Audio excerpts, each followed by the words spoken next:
God does not need your good works, but your neighbor does.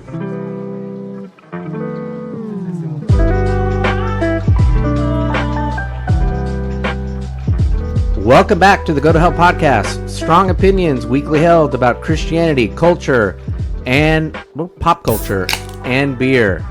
I'm your host, Tim Curley, and I'm joined by my co-host, Colton Pierce. Colton, how are you doing? Doing good. I go back to work tomorrow. Summer is officially over, but that's okay. I've had, a nice 2 months off, so I'm excited to get back to work. Put my nose to the grindstone and get to it.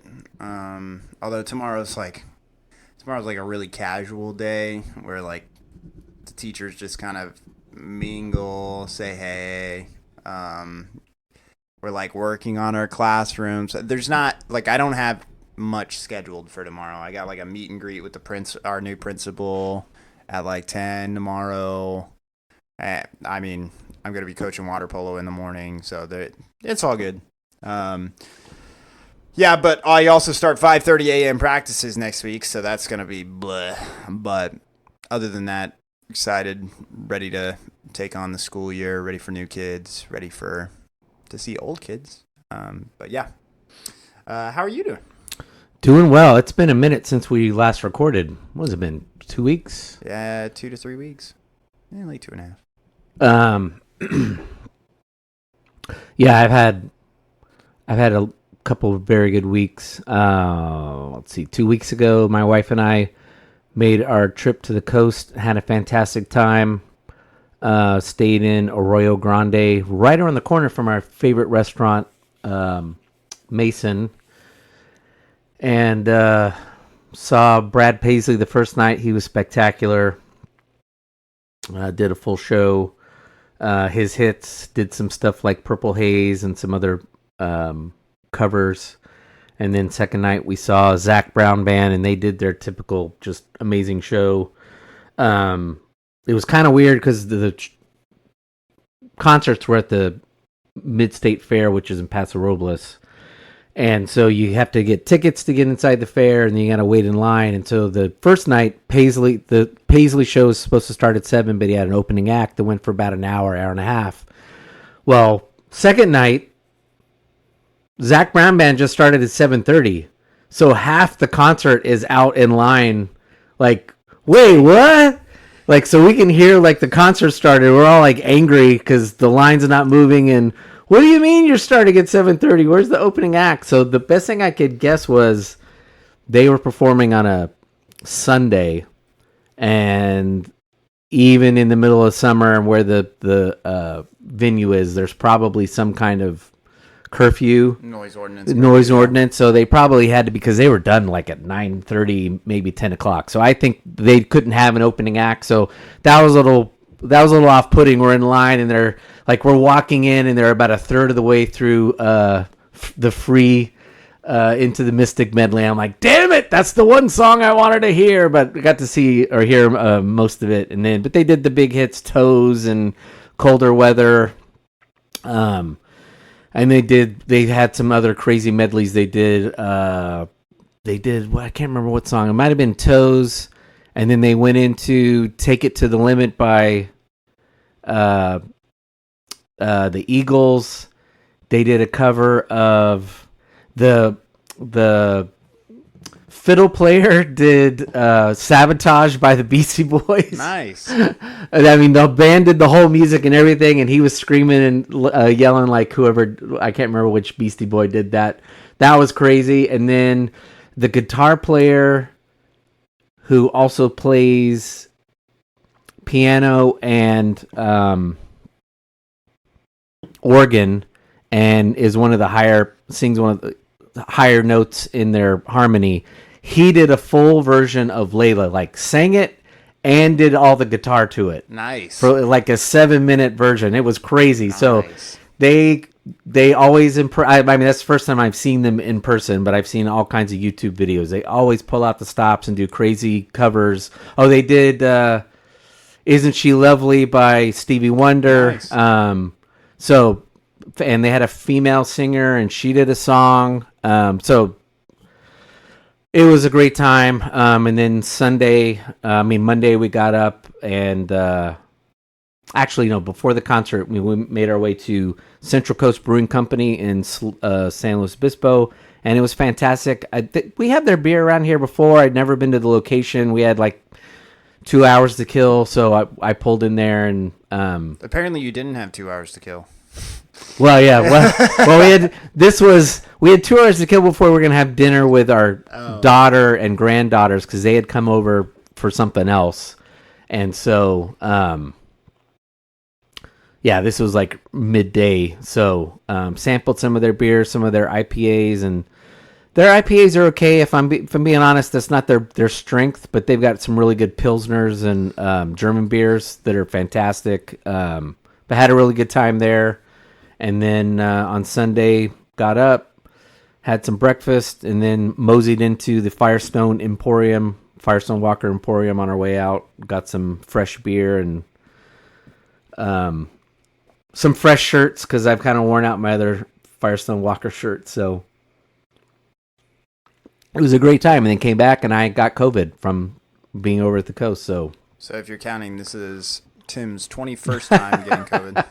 It's no big deal. It's like I didn't officially get COVID. My wife got whatever I had after, and she tested and it tested positive for COVID. So I had COVID. It's basically just it knocks you on your butt like the flu does, and so I just slept for 3 days. Yep. And it was a bit like it was like having a really bad head cold, but I didn't even eat for I barely ate for 2 days. So it's just I got sick, so whatever. And then with work, everything's great. It's been about 4 months where I'm trying to eat like 5 elephants. You know what they say when you try to eat an elephant, just one bite at a time. And one just finally cleared the plate, and then everything just kind of started cascading. So, I've gotten out of my work funk. So everything's wonderful. The world's going to hell, but my life's wonderful. So. We are not drinking beer again tonight. What are we drinking? We are back to drinking Liquid Death, from which we drank a couple of weeks ago when we recorded. We'll be back with our beers of the week post haste. But for tonight, we're not drinking. Instead, we are drinking 2 different flavors of Liquid Death. Again, we talked about it. It's a flavored sparkling water. Mine is the Cherry Obituary, and I believe you've got Squeezed to Death over there. Yeah, which is a blood orange. It's really good. I like anything blood orange. Yeah, and then I've got the cherry one, which the cherry one is sweet cherry. Like, you have to like cherry. You have to like cherry flavoring, not cherry flavor, but like cherry flavoring. So it tastes like a red Starburst or whatever. Oh, okay. Like, I mean, it's not as sweet. It's still fairly mild, but it's still there. So, yup. So while we were away, We had the former president got shot at. We were going to record an episode on politics, and then I got sick, so we didn't do it. So it's now a week. Is it a week later? Jeez, it seems like I think we're 2 weeks. 2 weeks later. It was the week that you went to the fair. That's right. It was so.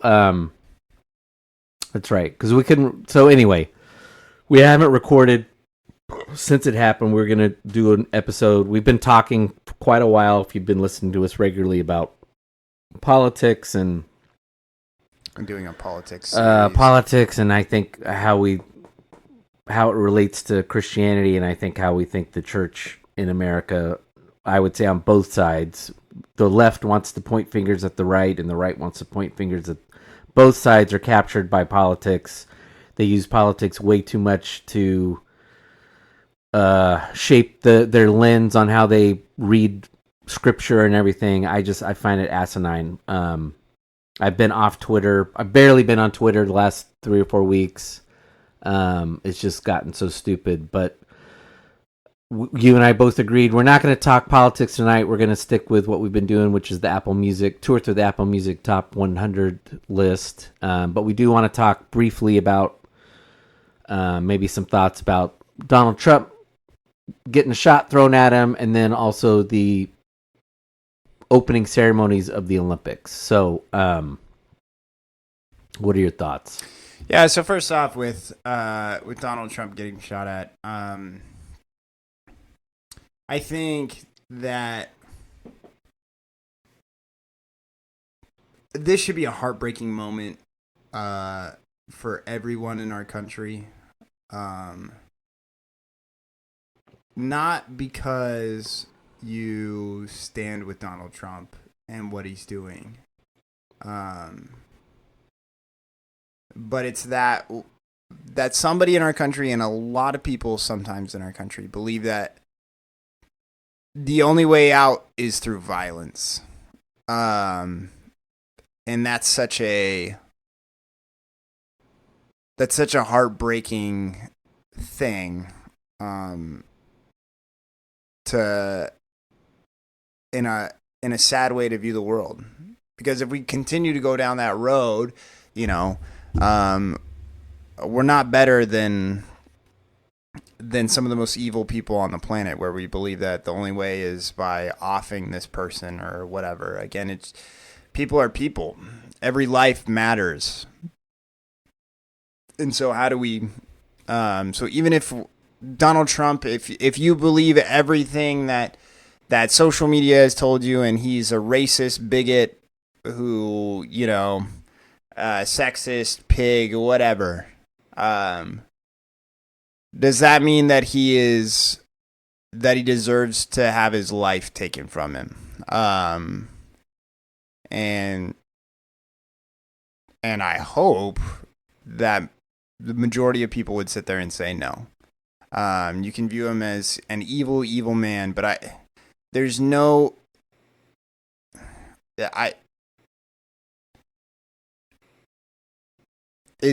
sad.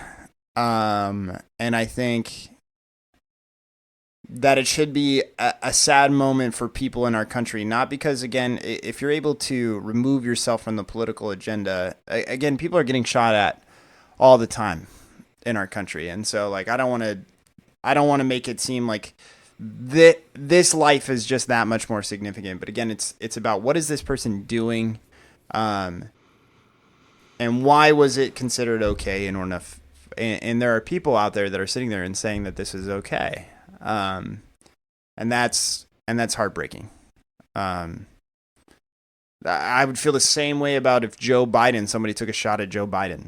And again, I'm not politically aligned with either of these. I don't agree with Trump and I don't agree with Biden. We're going to talk about that later in our podcast series when we get into politics. But I don't want to see either one of them. I don't care for either one of the guys, but I wouldn't want to see terrible things befall them and their families, And so that's just kind of a sad moment, I feel like, in our nation right now. I don't appreciate that it's... I don't like the ascension that he has gotten from this either. Yeah. Like, again,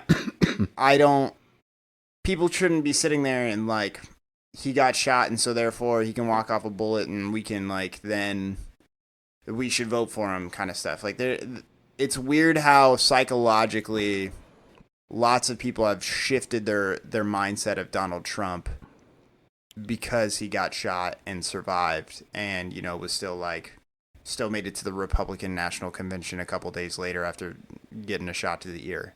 And so I don't like that, like, don't vote for somebody just because they got shot. Right. Like, so I don't know. We'll see what comes of it. We'll talk about it more, but those are initial thoughts, and I don't want to get too far into it. But any of your thoughts on the document? My thoughts are, I think this is an inflection point on, and we're 2-3 weeks after, and no, obviously, we're at a point. I don't know. The United States, in a lot of ways, has always been a very childish country. I'm sorry if you're hearing this and you're offended by that, but I mean, we are a young country culturally compared to most European countries and certainly most Asian countries. Iran, as much as we have our issues as in the United States, and a lot of the countries around the world have our problems with Iran, but Iran is basically Persia. That country is one of the oldest civilizations on the planet, so they have much longer. They have much longer history. They have much deeper perspective, etc. We always seem like children when it comes to politics and stuff like that. So I'm always reluctant to say today's worse than it's always been. Whether that's the case or not, both sides need to dial down the rhetoric. The Democratic Party, particularly the leaders, they don't have blood on their hands. I don't mean to imply that, but they do need to understand when you go around, you can dislike Trump, you can even think he's evil. I think we can overstate. I think we overstate to the effect that people are bad. I think Joe Biden's a kind of a repugnant guy, but he's just a kind of a run-in-the-mill repugnant guy. I mean, he lies about everything, yada yada yada. I think Donald Trump's the same way. But we've had several years of people calling Donald Trump Hitler. Hitlers of the world you go after and you kill. You extinguish them. You make sure that they don't ever take power.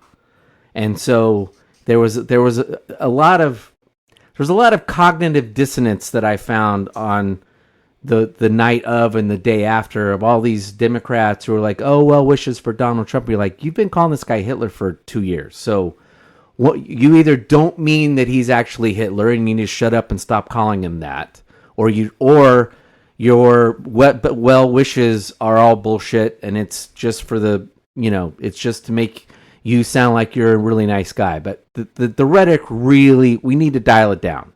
You can really dislike Trump. You can hate Donald Trump. You can hate Biden. You can hate Kamala Harris. But we really need to dial down, like, this is the worst thing ever.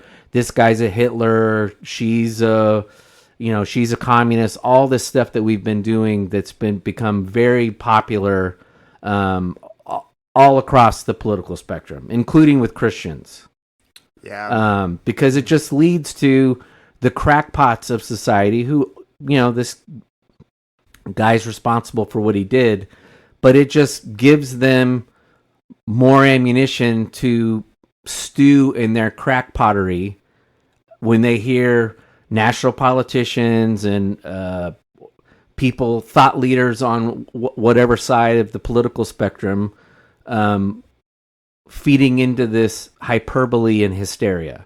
And so I think, but like I said, unfortunately, we haven't learned anything. We've moved past it, and everyone's back to the same old name calling and just childish sophomoric politics. So it's unfortunate. I agree. All right, opening ceremonies. I'm going to be interested to hear what you have. So I assume you're talking about the. You wanted to talk about this. I assume you're wanting to talk about the. I think we're a Christian podcast. We can't not talk about the backlash that has come back on the portrayal in the opening ceremonies of the drag queens that did the Last Supper. And I guess there was a golden calf too. There was a golden calf. Well. So yep. It was like, so we're gonna thumb our noses at the Christians who like the Old Testament and the Jews as well. So and I think even Donald Trump reposted it, where he on his Twitter where he France experienced a power outage, and what's the only thing that still has power in the city of France? It's the church or whatever. Yeah. And it was like the only thing. Yeah, I saw somebody post it was God's revenge on Paris or something. Yeah, I was like, ooh, they turned out the lights. Okay, so I have seen a lot of comments. I got my hair cut 2 days ago, and there was a guy sitting in a chair getting a haircut as well, and he was talking about how he's boycotting the Olympics because of it. He's like, yeah, I'm not watching any of that.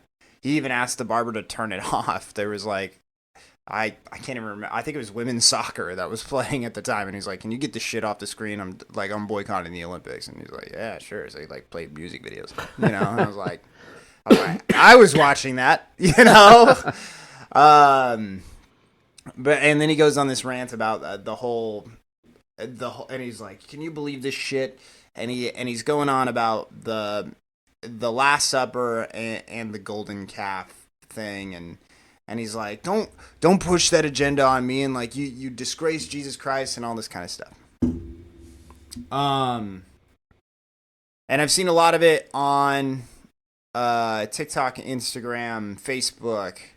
People are livid about this whole situation.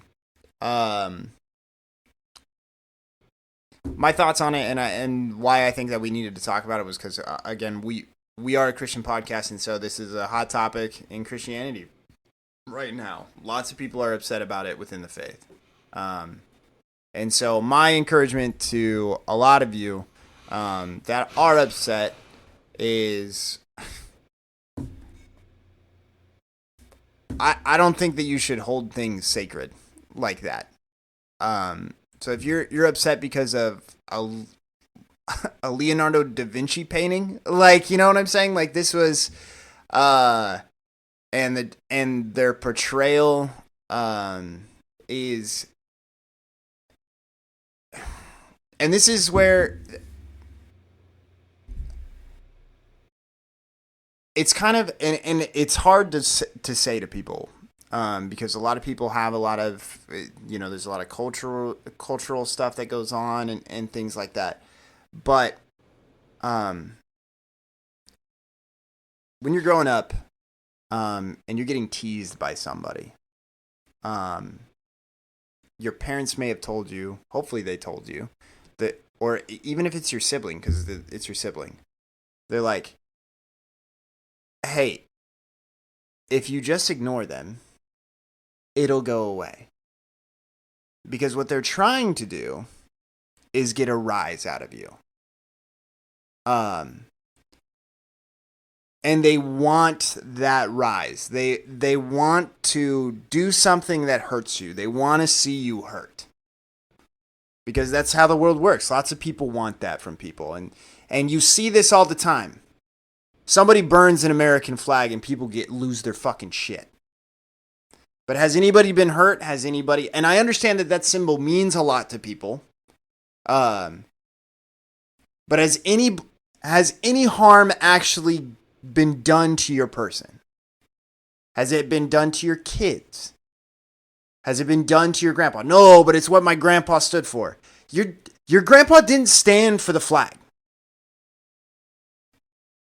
Just like we as Christians, we don't stand for some dumbass painting or for a depiction of the Last Supper.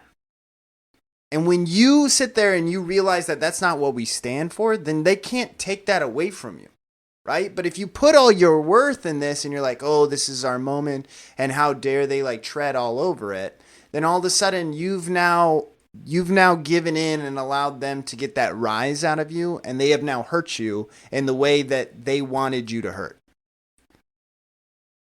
They wanted you to hurt. And I'm not saying it's right. I wish that there is a day where that doesn't happen. But they specifically were like, we're going to offend some people, and that's going to be how we want it to be. And so, for the Christians out there that are sitting there and saying, this is disgusting, Paris shouldn't host, whatever, yada yada, is at the end of the day, we have to realize that the rest of the world isn't Christian. We don't live in a Christian world. And the things that we hold sacred can be trampled on at any moment by anybody. And so what are we going to do? And we have to make that decision of, you know what? And even if it hurts, like you're like, okay, so that just wasn't for me. I don't really agree with that or whatever. And that's fine. You can boycott the Olympics. I'm not saying that that's not a viable option for you. And you could say that upset me in those circles with your Christian friends or whatever. But I'm saying that if you continue to do that, if you continue to go down that road of like, this is always going to upset me or whatever, then you're going to, and those people shouldn't be allowed to do this. You're going to shut yourself off from a lot of those circles. And eventually you become what we've spoken out against on the show about this holy huddle, where it's like, I'm going to boycott. I'm not going to be a part of this. I'm not going to do this. And I'm just going to be with my holy friends who actually treat my sacred things as what's sacred. But the rest of the world isn't going to work that way. And I don't think, and remember, Jesus was mocked on the cross. Like, this isn't the beginning. No. This isn't the first time that this has happened. And so, again, that's just kind of my two-piece about it, where I think people took it really seriously. Yeah, I didn't care for it. I think if you're upset about having to explain to your children about the naked men that were up on the table, or drag queens up on the table, then yeah, that's a little bit more challenging. I get that. But if you're upset because they defaced a Leonardo DiCaprio painting, which is crazy to me because also you're not Leonardo da Vinci. Leonardo da Vinci. Did I say DiCaprio earlier too? No, you said da Vinci. Oh, okay. Earlier. I was like, what the heck? That's funny. Leonardo da Vinci. That would have been a depiction of women half to third his age. But then also I was like, if you're gonna get super up and the same people that are up in arms about that are also the same people that are like, you shouldn't, depict God or whatever, and you shouldn't draw the face of God and all that kind of stuff, right? Right. The whole. And ultimately, what you've done is you've created an idol out of it. You idolize this and you over what's actually important. That's why God never wanted any idols for him, because it's him. But I don't know. That was my 2 cents on it. How about yourself? I got several thoughts in no particular order. One, I didn't see this part of the. I have watched very little of the Olympics. Oof. I was a little put off by that spectacle. I'll get into that for a minute. I didn't actually watch it live. I watched the first 10 minutes of the opening ceremony, and I was like, the opening ceremony was probably like one of the worst that it's been. I was like, this is for halfwits who are easily entertained. I mean, watching boats go down the Seine was like, okay, I'm done. But there was a moment before I turned it off where they did some little thing. I think it was with some boats before the Parade of Nations, where they did like an ode to the French Revolution. And if you're going to be offended by something, be offended by an ode to the French Revolution. Wait, was this when they did the Marie Antoinette? Yes, severed because head in the. Yeah, you're talking about one of the most barbaric moments in Western history. Is the mobs of. So the fact that the French are still proud of that, that just shows how morally bankrupt their society is. But so I turned it off. Well, I was like, this is boring. It's also kind of like the Americans being morally proud about starting a war over some tea in the harbor. So yeah, but we're beheading people the way they were. No, you're just tarring and feathering them.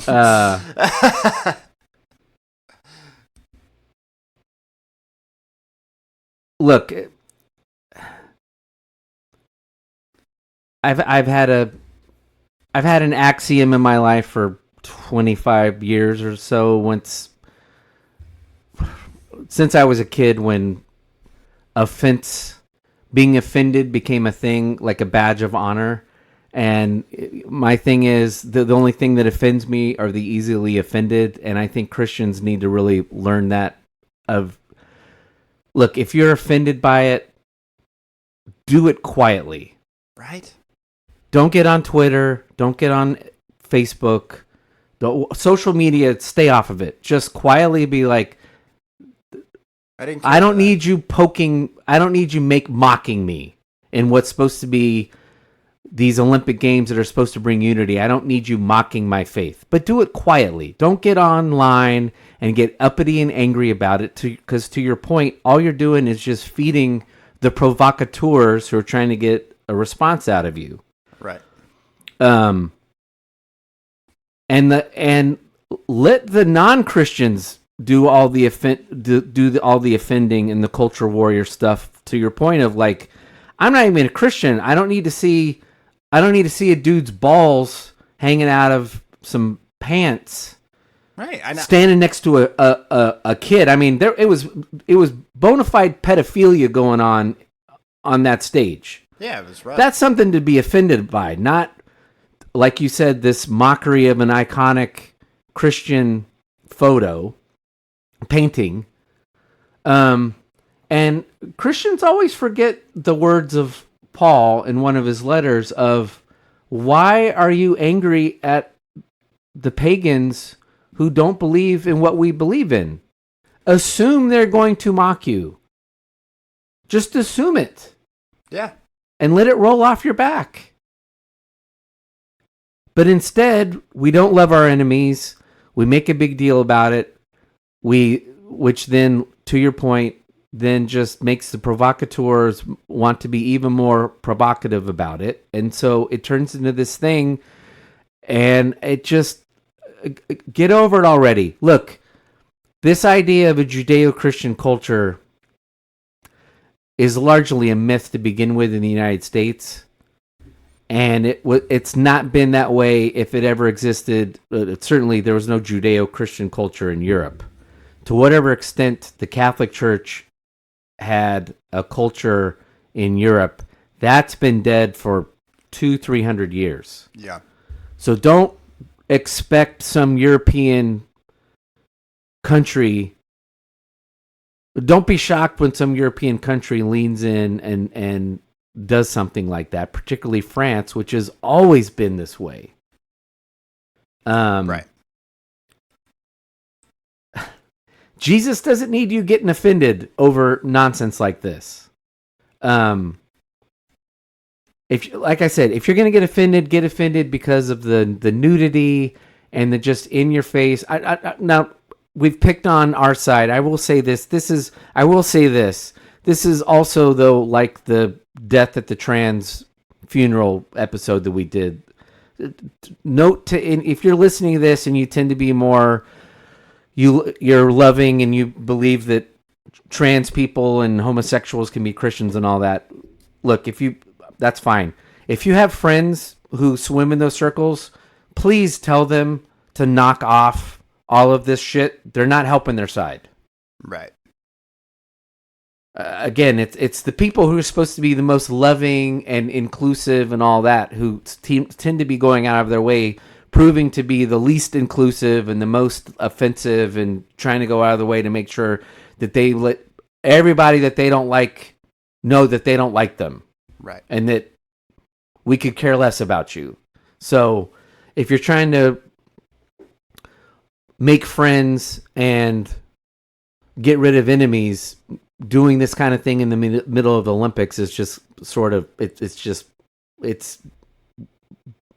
a waste. It's a missed opportunity. But yeah, I heard it when my wife had the radio on, Christian radio on, and was talking about it. I was just, oh, come on, enough already. Just stop going through life as if the world revolves around you and your faith. It doesn't. You are a stranger in a strange land. Yeah. Whether you live in the Deep South or here in the Central Valley, the mythical Bible Belt of California, wherever you're at, you are a stranger in a strange land. And the closer you walk with Jesus, even amongst Christian circles, you're going to find yourself a stranger in a strange land in a lot of ways. Right. So just don't worry about it. Like you said, Jesus was mocked. He was mocked before and during his crucifixion. He's used to it. This is what the non-believers do. Paul got mocked relentlessly as he made his way through the Greek towns, preaching and railing against all of the Gentile. Well, he was trying to preach to the Jews, and the Jews kept telling him to get the hell out of here. We don't like hearing what you're saying either. So he was getting mocked by everybody. It just comes with the territory. That's right. If you're not getting mocked, you're not trying hard enough. And I don't know what to tell you if you haven't figured out by now, between the way Disney has gone and all that, for you to wake up one day and turn on the Olympics and just sit there and go, hell's bells, I'm shocked that there is immorality going on at an international sports event that's run by a bunch of former Nazis. Shocking. Hey, but women's beach volleyball, they now wear yoga pants. So there you go. Yay. I did watch the only thing I've watched, when their granddaughters come over, we'll watch tapes of all the women's gymnastics, because they're into gymnastics. I did watch a day of swimming. I do enjoy the swimming events. Yeah, they are great. we've watched a couple of water polo. Do you know if the U.S. won today, or did we lose to Greece? I do not know. I saw a few minutes of the women's soccer. They're tearing through. It's nice to see. Looks like they've righted the ship, at least on that side of of U.S. soccer. They're back to form. They're greatly pissed off about getting knocked out early. So,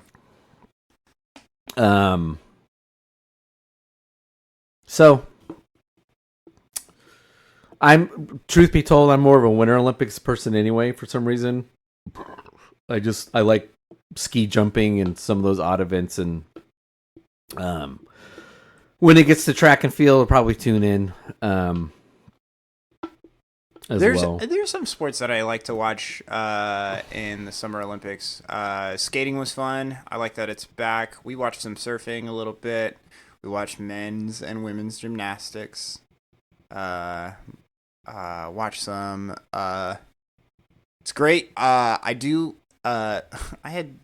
have kids. Kids are so funny. We don't have volleyball in our area for guys.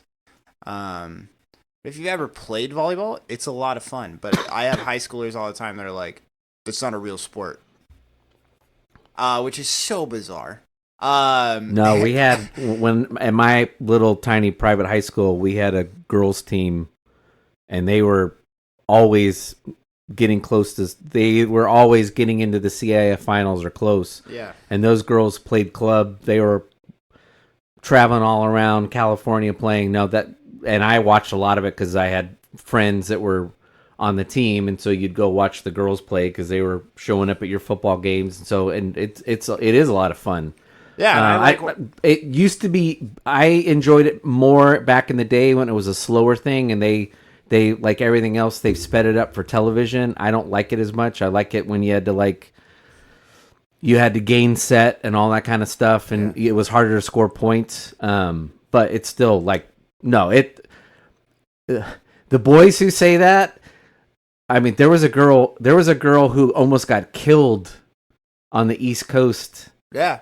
Well, because a trans boy was playing girls volleyball, and he spiked it so hard he hit her in the head and like knocked her out cold, and she had all kinds of injuries. And so I watched the guys volleyball because I think it's fun. Like, there's plenty of girls volleyball in our area, but you don't get to see guys volleyball. And it's so fast and so like it's insane. So that's been fun. Trying to think if there's any other events that I've watched. Probably no. But I'm looking forward to a couple things. My wife wants to watch the breakdancing events that are there this year, so we'll probably watch breakdancing. Track and field is coming up. I like watching the steeplechase. I'm trying to think what else. Snoop Dogg's been great this whole time. There's a Kevin Hart and Keenan. What's Keenan's last name? From SNL. They've got a fun thing on Peacock where basically they're just kind of going over the day's events and all that kind of stuff. Snoop Dogg's getting in the crowd and warming up to people and doing events with people. He tried fencing the other day, apparently. So, yeah, I was watching swimming, and the men's team has a 31-year-old who was out of swimming for a couple years. Like he's married, lives in Dallas. He's got a kid, nice. And they were showing his wife with his infant baby, and she's sitting next to Snoop, and they're having a conversation. I'm like, that's got to be surreal. You're in Paris. Your husband's 31. He's like the anchor. He's the captain of the swim team at 31, which is crazy. You got a newborn, and you're sitting there having a conversation with Snoop. Like, I mean, how like I have a story to tell when I'm 60. Yeah, is that like? Yeah, so it's been good. If you were turned off by that whole debacle, there's still events and still lots of good sportsmanship that's going on out there. The United States won a rowing event today, which was really cool. First time we won a rowing event in apparently like 62 years. So men's rowing, the four-man rowing squad won. So yeah. So don't let that display, and also remember we still got a closing ceremonies to get through. Oh yeah. So just keep that in mind. And then it'll be interesting to see what Los Angeles does in 4 years from now. So I don't know. Yeah, I mean, look, again, it's being hosted by the French. The French have perfected the act of sacrilege, so no one should have been offended. Elevate your space with Jollywood Live Edge custom furniture and discover the art of craftsmanship. At Jollywood, we transform your vision into reality with our exquisite custom furniture and woodworking. We source only the finest woods and materials, ensuring durability and elegance in every creation. Our commitment to the highest quality and exceptional service ensures that every piece we create is not just furniture, but a masterpiece. Experience the perfect harmony of beauty and functionality designed just for you. Call us at 559-553-2010 or visit us on Instagram at Jollywood Official to start your journey today.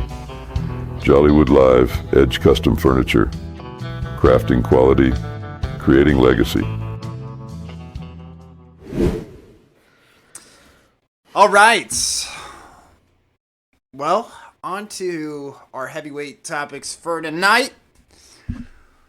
We are moving right along through music. We decided to kind of keep things light, even though we just talked about those two big topics. But we wanted to continue on with our music discussion. There's a lot of crap going on in the world right now. And so on this Thursday evening, we decided for us to not have to focus on that for a little bit. So we're going to go back. We're going to keep trucking along through our music. We're on album 59. Is that correct? Correct. Album 59. Let's have you go ahead and go first. It's Arctic Monkeys. Arctic Monkeys AM. AM. I don't know what year it was. It was 2000 and I want to say it's 13. No, maybe it's like 2009. Hold on. I'm just going to say right off the bat, this album's got no business being on a top 100 list. It's 346 on Rolling Stone's current top 500.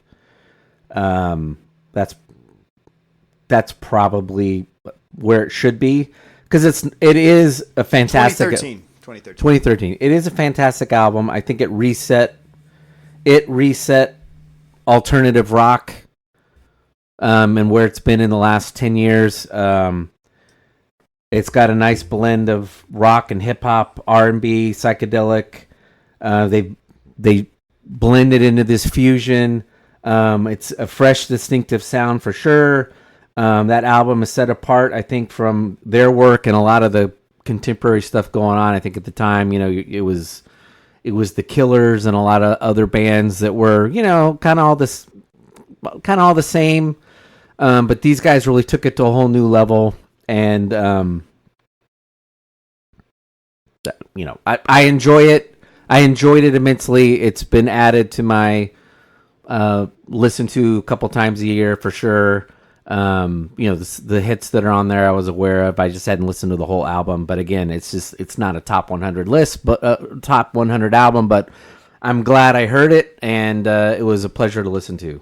Yeah, I don't think there was anything super groundbreaking on this album. The Arctic Monkeys aren't like a super influential band, but the album's great. I really liked it. It was kind of refreshing. Not that the 10 albums before it weren't great or whatever, but it kind of moved us back into kind of like a little bit more of that modern alternative stuff, alternative rock with a little bit of a blues feel to it. So I liked it a lot. I had never listened to the album all the way through, like you said, only had listened to the hits. So was really was kind of blown away. Where I was kind of like, why don't I listen to the Arctic Monkeys? That was like something that just kind of came into my head. Where I was like, yeah, my daughter Christina really likes him. Like, she might even seen him in concert. But I I all of a sudden was offended with myself. Like I was like 2013. I graduated high school. I was like, this should have been one of those bands that I definitely listened to, but for whatever reason I never did. And so listening to it now, I was like, oh yeah, this is great. I don't necessarily think it's a top 100 album. I just don't feel like it's got enough greatness level to it to elevate it. It's a good crisp album from start to finish. Yeah. It does kind of fall into, my wife noted, because we listened to it I listened to it before, but then we listened to it on our way down to Disneyland. And my wife was like, don't you feel like all these songs kind of sound the same? Yeah. Yeah. And so it starts off with a bang and it sounds really great and that sound is really good, but then it kind of suffers as it continues to go on where, it does kind of suffer from a little bit of that monotony of just, it's the same. That's that's the problem with that whole group now of alternative bands, the Black Keys, the Arctic Monkeys, all those bands that fit into that. They've got that distinct sound where they've brought back reverb and all these things that they've made like this thing, and it's fantastic. It's fun to listen to. Yes. But it's also just like, okay, I don't need 10 of those though. Can you like slow it down and then turn off the voice box or whatever you're using or all the little tricks you're doing and maybe just try something else? Right. But that's also where almost like those bands and those albums are made for, and that kind of what we talked about with like Lady Gaga and Astro World, SZA, where a lot of today's modern day artists they're just making those songs and those types of albums because again, we're a playlist world now. Yeah. Not a lot of people listen to albums, so it is a little weird that people they're just trying to hope three songs stick and get on the radio and then hit the Spotify and the Apple playlist and they make a bunch of music on the music services and that's about it. Yep, exactly. And so that's how it goes. It's funny. I found, just as a quick interjection, I have a chart that I found. If you look at Spotify's top 100 album list, it pretty much corresponds to Rolling Stone's top 100 album list. Even though you and I have been confounded by who the top artists are. Yes. In a lot of ways. I mean, it makes sense in some cases, but some you're like, why is that one so like low? Like they're in 500, you'd think they'd be higher. Right. The albums actually kind of though track like the people that the albums, entire albums that Spotify is tracking people are listened to are the top 100 albums on like Apple or really Rolling Stone's top 100 list. So that is interesting. But it's to your point. I mean, because no one's making albums anymore. Very few people are making albums other than some hip hop artists and stuff. And just because an album is being consumed, does that make it a great all-time album? Mm-mm. I think it contributes. No, but I. No, yeah. I think artists used to go out of their way to tell a story. Yeah. And something was packaged in an entire album. Certainly with like the top 20 albums, that's for sure. You're like this is a thing from beginning to end that you want to listen to. So and I think in today's day and age, I don't think a lot of people listen to albums from start to finish. And so I am skeptical of these people that are choosing some of these albums where I'm like, do you actually enjoy that album from start to finish, or is it just like there's 2 really good songs from there, and so therefore, and that's all that I listen to when I listen to it, but you can't talk about the 90s without talking about Mary J. Blige, and so we're going to toss in, whatever. Right. So, I don't know. But I'm not here to hate on the list too much. I will say, thoroughly enjoyed the Arctic Monkeys. I don't necessarily think that it's a top 100 album, but I really enjoyed it and was upset with myself for not knowing who they were, or not really listening to them before, so... Up next, album 68. 58. 58. What's the Story, Morning Glory, 1995. By Oasis. I want to hear you go first. Oh, me go first? Okay, so first off, I have for the longest time always talked about how I love Oasis. But really what I mean by I love Oasis is probably what the rest of the world means by they love Oasis. Is I really like Wonderwall and I like Champagne Supernova. That's what people mean when they say they love Oasis. I listened to this album from start to finish. I fucking love this album. This album. Okay. I'm glad. But I was like, I was totally vibing with them the entire time, and I was like, and what was crazy is that if you just listen to Champagne Supernova and Wonderwall, which are their 2 most well-known songs, those are like outliers on the album. Those are like slow-paced, kind of like, sing-song. But actually, and what I texted Tim was, I was like, they're just a British pub band. Like, that's all. Like, the way that the sound is, the way that they sing is like, if somebody was playing this in a pub, I would fucking love it. Like, if they were just playing this in a bar, I'd sing along. They brought back early Beatles to music. Yeah, and the Gallagher brothers were brash about it. They're like, we're the return of the Beatles. It is a little bit overstated, but yeah, they're a pub. They're a pub band. They're a stadium anthem band. Oh yeah. Yeah. Finish. Yeah. No, I was saying. I love them. My heart is broken because they all hate each other. Yeah. The Fighting Gallaghers. Apparently they're like possibly gonna come back together for a reunion tour. We'll see. Because next year is supposed to be the 20th or the 30th anniversary of What's the Story, Morning Glory. So the 20th, 1995. No, 30th. I was like, I was born that year. I should know. And so I'm hoping that does happen because that'd be sick. I greatly enjoyed it, and I'll let you determine whether or not it belongs on a top 100 album list, but I've listened to it like 2 or 3 times since listening to it all the way through. So fantastic, love it. If you just listen to Wonderwall and Champagne Supernova and you like both of those, you should definitely listen to the rest of the album. So, Tim, your thoughts? Just a couple stats. This album sold well over 22 million copies. It's one of the this is one of the highest selling albums of all time. It spent 10 weeks as the number one selling album in the UK. That's awesome. Which also, by the way, you can't go to a soccer game. This is like fucking Sweet Caroline.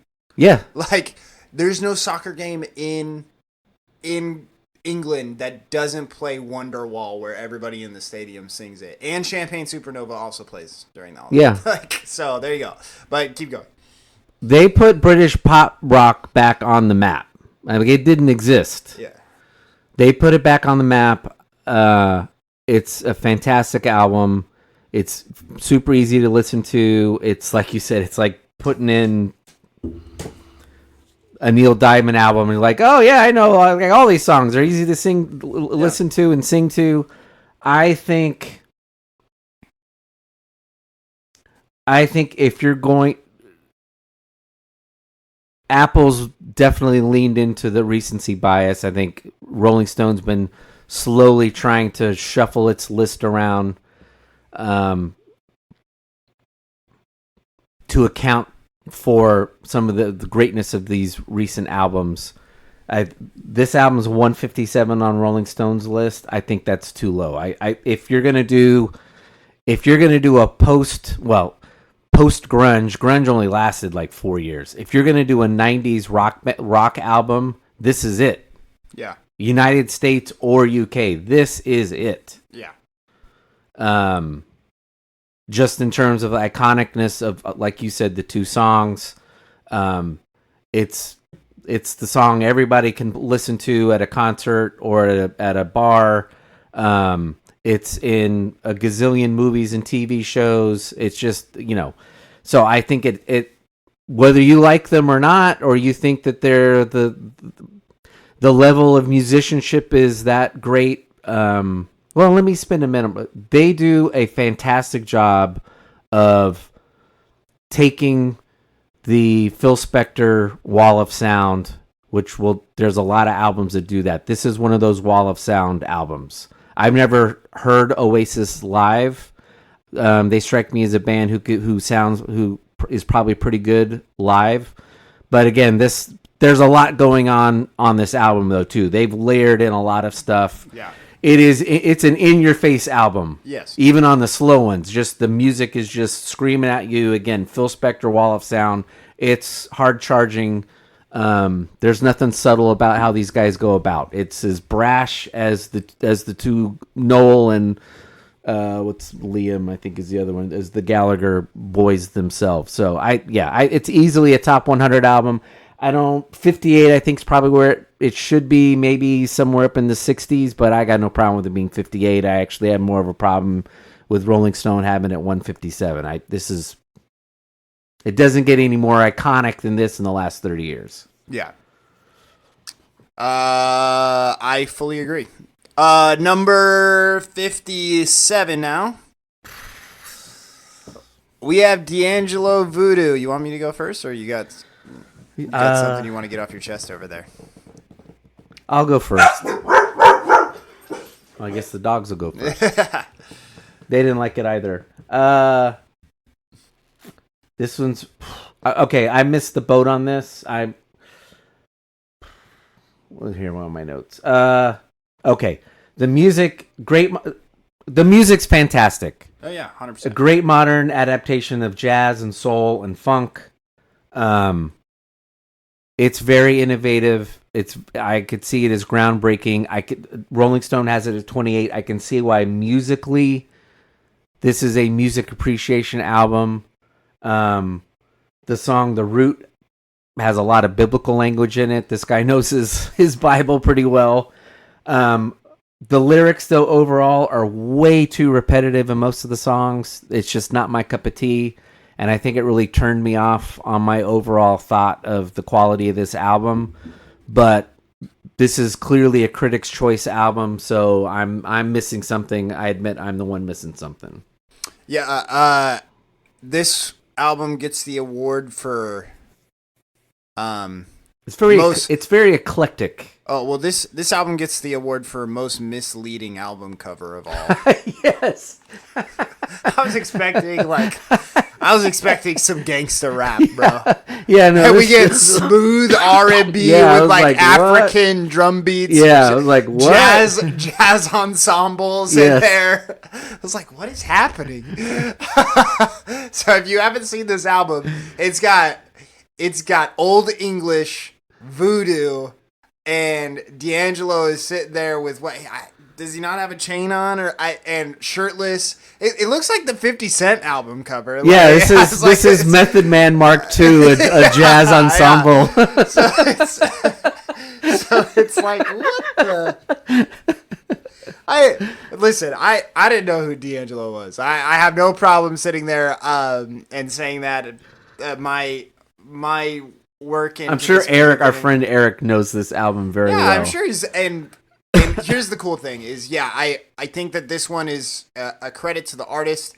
He spent a lot of time. I know this album was a part of him creating over 120 hours of music. And all of it was studying around black culture and really trying to get to the root of black music. And so that's why he uses the jazz, some of the funk, the hip hop, and the R&B elements that he uses, and the African drum beats. It's very impressive what he did. I was glad to have gotten the chance to listen to it, but I won't be listening to it again. Probably like it's not up there as like a top album that I want to listen to, but I recognize what it did as a staple for African American music, where again he spent hours watching, where he got inspiration from Soul Train, just watching lots of Soul Train. He studied on he did lots of studying and research into Marvin Gaye, and really tried to create an album that represented black culture. And so I thought it was cool. Like I said, it wasn't my cup of tea, but enjoyed it enough. I had a little music appreciation bit from it. It's kind of like the whole... I liked it more than the Patti Smith album, but again, it's kind of that same kind of thing where it's just like, I can understand why it's there and what he's doing in this album and what it means and all that kind of stuff. And it was released in 2000. Nobody else is doing this. No. Where you do have those guys that have that knowledge of all of that music, but nobody was paying that kind of homage respect that he was doing through this album, where it was, I'm going to take it all the way back. I'm going to play all the way through up to the present as to kind of this album that kind of glimpses black music throughout the years. I'm not saying that African Americans at that point weren't that culturally aware, but this was kind of like things were turning in that direction where they were, and this was one of those albums that solidified that cultural awareness and historical awareness of where they've come from in music and their history. So cool.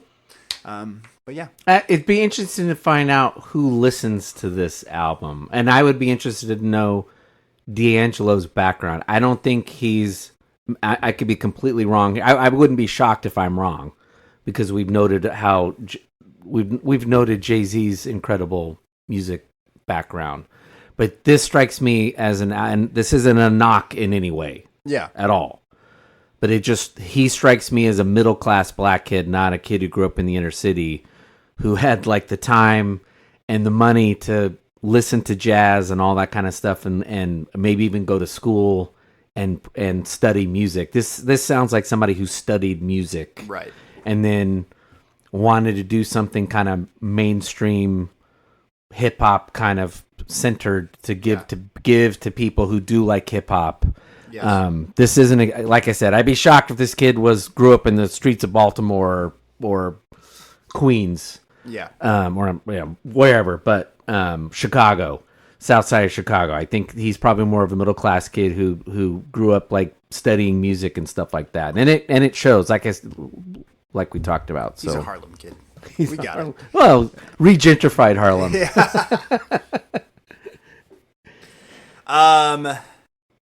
All right. On to I love this one. Number album 56. 56. We have Disintegration by The Cure, 1989. Okay, I'm gonna go first on this one. This is similar to the Smiths album that I talked about before. I was aware of The Cure. High school I went to, they had songs or on the radio. You couldn't miss them, but they kind of had this vibe about them of certain kids listen to The Cure. This album is amazing, and it punches you in the face right off the bat. Again, talking about the Phil Spector wall of sound. First song is Plain Song. If you have not heard this album before or you haven't listened to it in a while, definitely listen to it. If you have the chance, if you have a decent sound system and no one's around or the people in your house don't care, turn this thing, crank it up, because it will just fill your house with all kinds of amazing sound, and it doesn't let up from there. It goes from there into Pictures of You. The whole album is just wall of sound, just guitars and bass and electronic and rhythm, and it's just, I loved it. I think it's a top 100 album. Dave got it at 56. Rolling Stones got it at 116. 56 might be a little high, I don't know, but I got no problem with that album being top 100. I loved every second of it. I listened to it 3 or 4 times. It was great. Yeah, I've listened to it twice since listening to it. Pictures of You, I've listened to probably 10 times since listening to it. That's up there as one of my top favorite songs right now. And so the album was fantastic. I don't understand the Cure thing. I don't understand the Cure. The aesthetic? I don't understand the aesthetic because I'm not from. So you guys in the late 80s, early 90s, and so this is kind of a weird thing because I remember like people were like, that was like the goth kids, right? Because yeah, they're all wearing the black, and I'm like, that doesn't make any sense to me because when I grew up, it's pop punk or punk rock that made you like goth. Like you're wearing the eyeliner and all that kind of stuff for fucking Green Day, Yeah. And like, so the Cure that does Friday I'm in Love, like, is like, and Pictures of You. I'm like, no, it was very weird. It was what? them and Susie and the Banshees and what's another one? Gene Loves Jezebel. That was another goth band, and it was all. Yeah, you dressed with the hair that you even if you had black hair, you still added more black dye to your hair, and you painted your nails and all the funky, crazy things. Yeah, it was a very bizarre, strange aesthetic. Yeah, so it's just weird to me, and again, but they're also they're poppy still. Like, yes, I mean, and so that's where it's so weird to me. I'm like My Chemical Romance is like the black, and so that's such a weird aesthetic that's the Cure. Well, unfortunately, that aesthetic gets in the way of appreciating them. Oh, 100%. Because you do discount them because of the Barnum and Bailey bullshit on the side. But if you just tune that out and have no clue about, I can't remember the lead singer's name. You got no idea Robert Smith or something. You had no clue about that. You're just like, wow, these guys are amazing musicians. And he's whoever's writing the lyrics, which I think is him, is a really good lyricist. These guys are amazing. Yeah. It really it depreciated the value of the brand, I think. Yeah.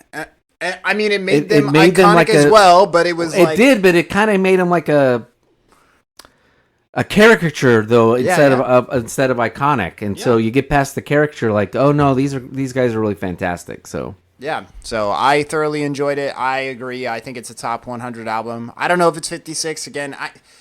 We are gonna have to sit there and like I know iron out, we keep because like I can't tell you where it lands unless I sit there and argue it out. And we're gonna get to one of those points tonight. We are gonna get. I've already made up my mind that we're gonna get to the last album that I listened to because I think that that's a fair point that you made before we started this podcast, and we're gonna get to that. So, because you're just like, how is that better than that? oh yeah. So.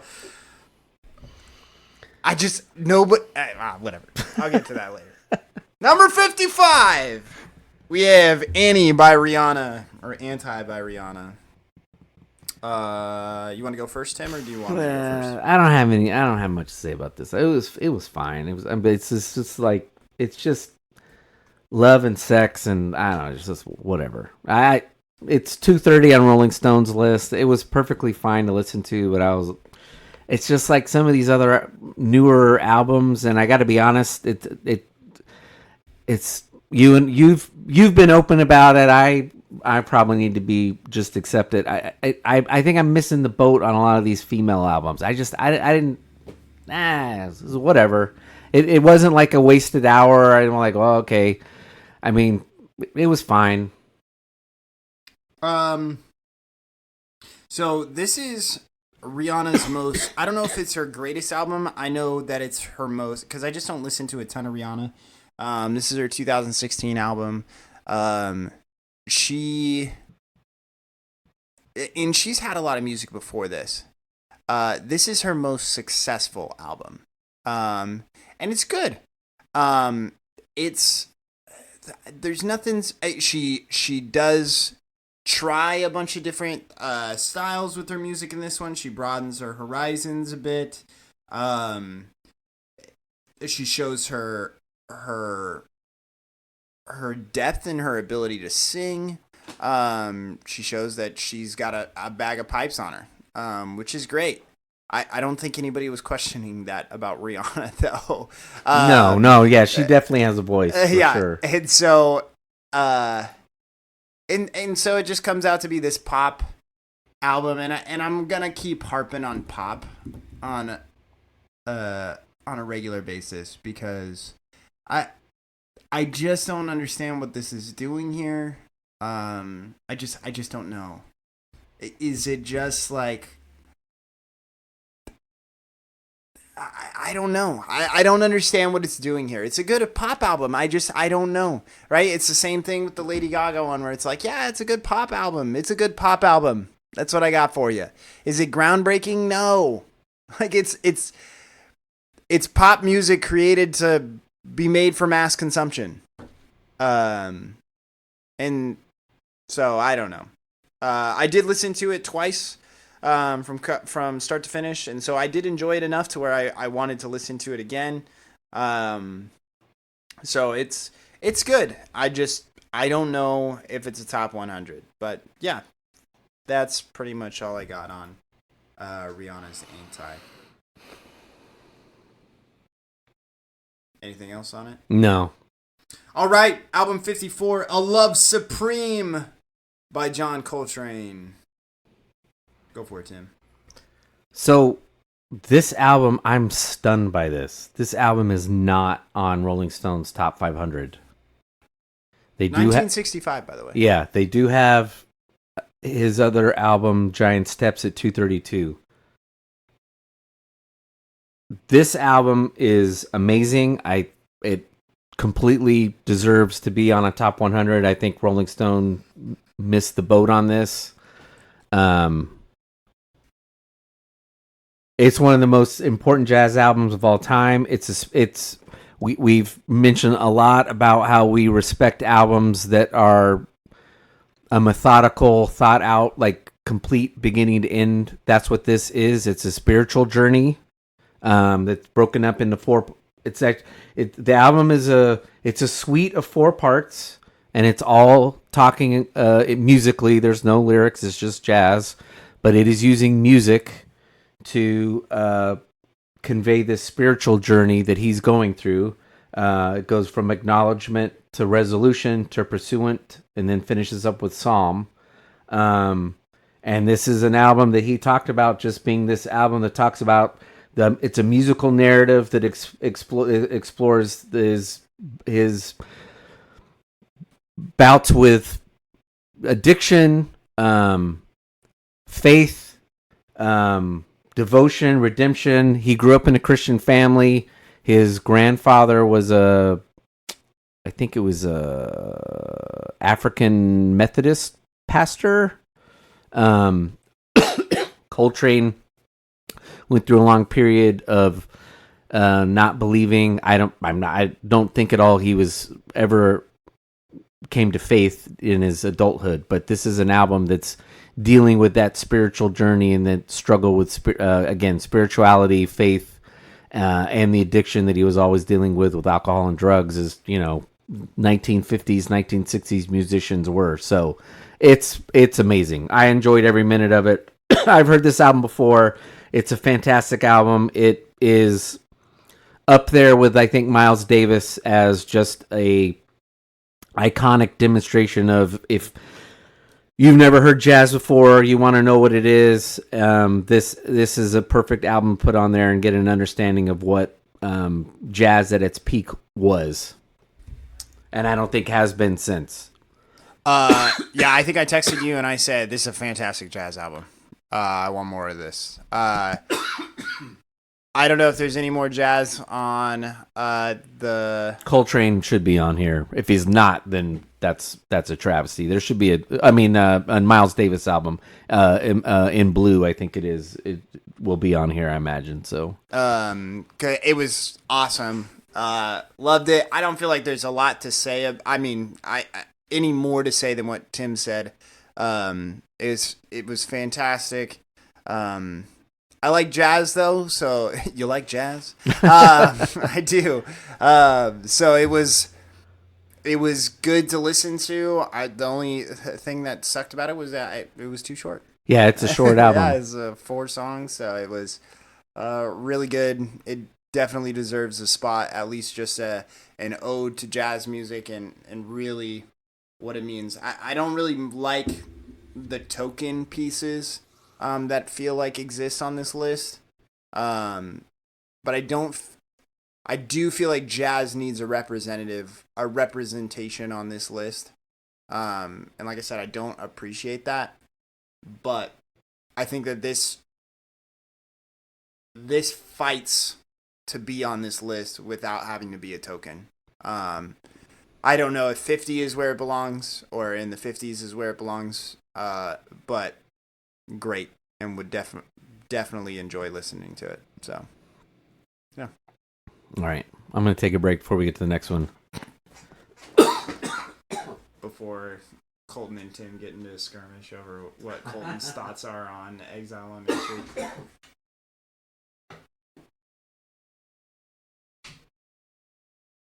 Watching their days go by.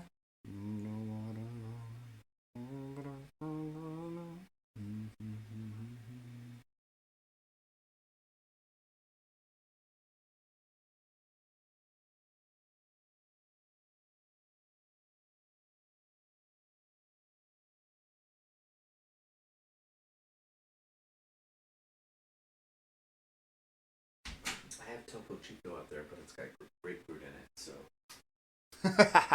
What are you drinking right now? Oh, Topo Chico. Welcome back. I'll try one. Why not? Fuck it.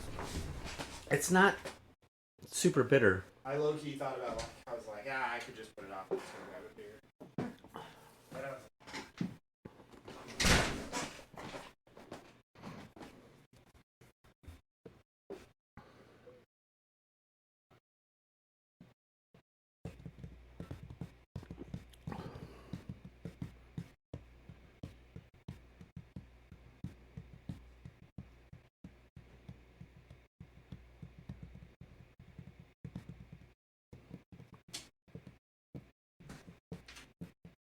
you'd have to shove my nose in this to be able to smell the grapefruit. So that's a start. It is a twist. Okay. Here we go.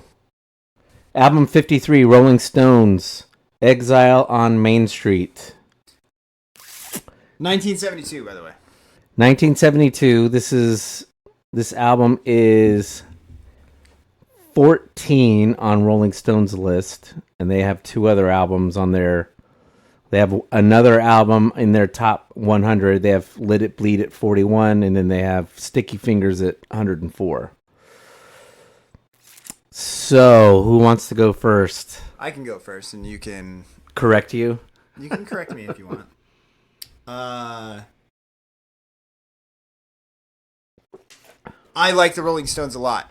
I love the Beatles. I love the Rolling Stones. If I had to choose between the two, I'd probably take the Stones. I just like the...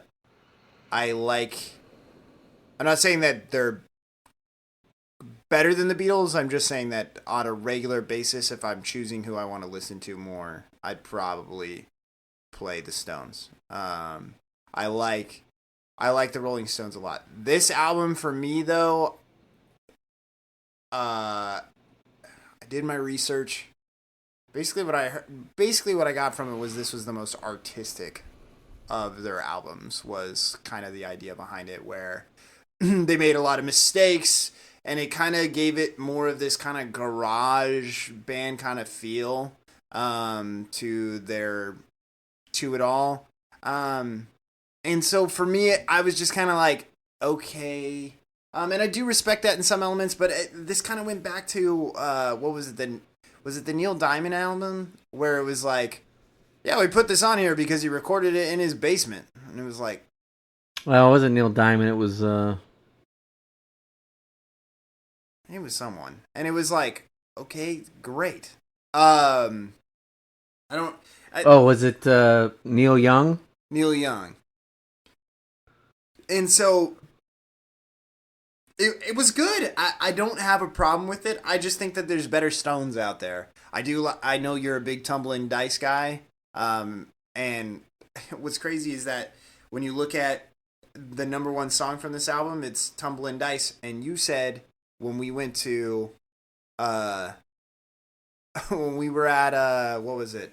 Coronado. When we were in Coronado, you're like, ooh, this is a deep cut of the Rolling Stones. Where not a lot of people know it, but yet it is their most popular song on this album. Yeah. And so, again, this kind of becomes like the hipster... For me, this feels like this was the hipster pick of Rolling Stone albums, where they were like, this is the one I'm going to choose. Because this is the only Stones album on Apple Music's Top 100. Yes. And so that's what it feels like to me, where I'm just... And, okay... So you don't go with the easy pick or whatever of what you think the Rolling Stones is. So you go with the hips. I just felt like it was the hipster pick. I enjoyed it. It's one of those things where, again, like if you're gonna choose country music, why are you choosing Casey Musgraves as your representative for country music? And if you're gonna choose a Stones album, why are you choosing Exile on Main Street? So, are you ready to school me and be like, listen here, sonny boy? No. I'm gonna do.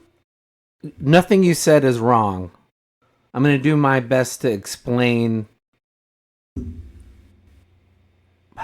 what you're missing, which is I don't mean it that way. But no, that's fine. No, why it's here. One, you have slandered me on numerous occasions saying Rolling Stones are my favorite band. They're not. Led Zeppelin is higher than they are. But I don't say that they're your favorite band. It's just you seem been to listen. to Yeah. Who are you listening to this week, Tim? I'm really into the Rolling Stones again. One, it's funny you made the comparison to the Beatles. Well, I didn't make the. It's the okay. It's fair though, because they stuck around, and the Beatles never allowed themselves to stick around, and they were just maturing out of this Mod Squad pop band when they got to really they were really getting into their form and maturing as musicians when they got to Let It Be and Abbey Road, and then they broke up and we got cheated.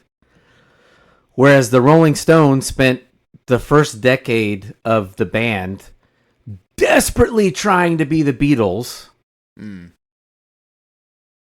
then they finally stop and they turn their sights on, they discover black Southern music, old black.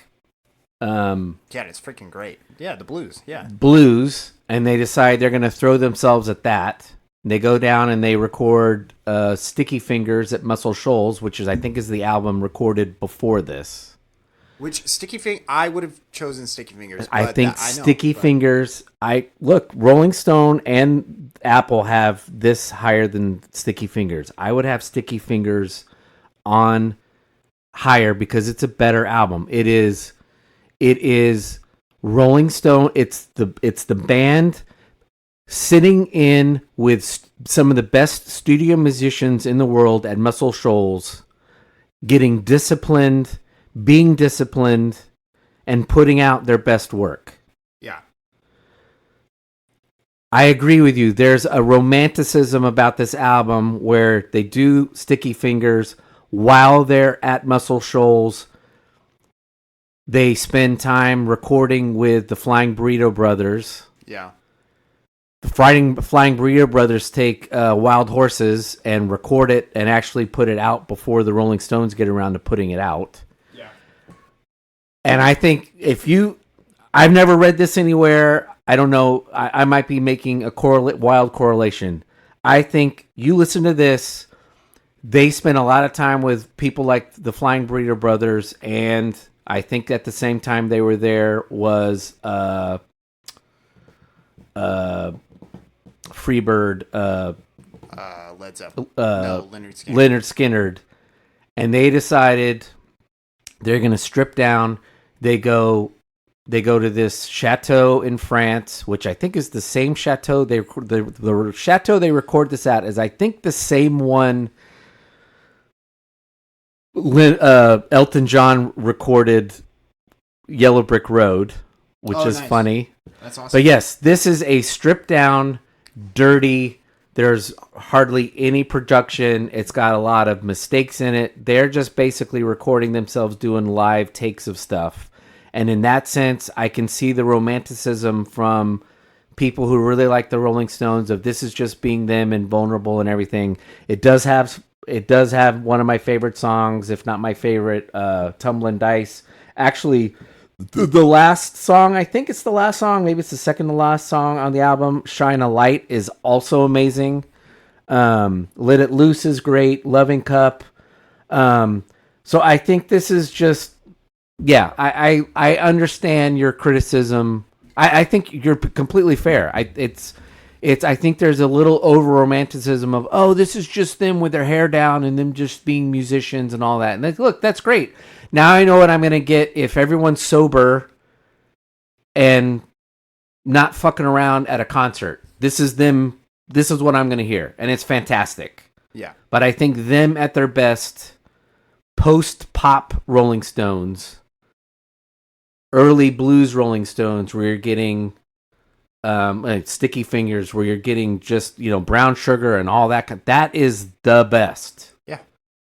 Don't overthink it. Yeah. Well, I didn't. And the hard part about Sticky Fingers is Let It Bleed's also a better album, I think. Yeah. Well, and so like with Sticky Fingers is I don't want it to be like, again, that's the easy pick, and I get that, but it's just when you like that's like sitting there and saying that Abbey Road is the easy pick, right? I mean, right? It's like yes, right? Like or Pet Sounds is the easy pick, right? I'm just okay. So I don't know. That was so I don't have a problem with it. It's just, if it's going to be the representative for the Rolling Stones, it just is okay. All right.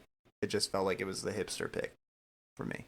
So, glad to see Rolling Stones made the top 100 with at least one album, though. Yeah. No, yeah, it's very much like you don't see the genius of it, mate. So Yeah, okay. Well, that's fine.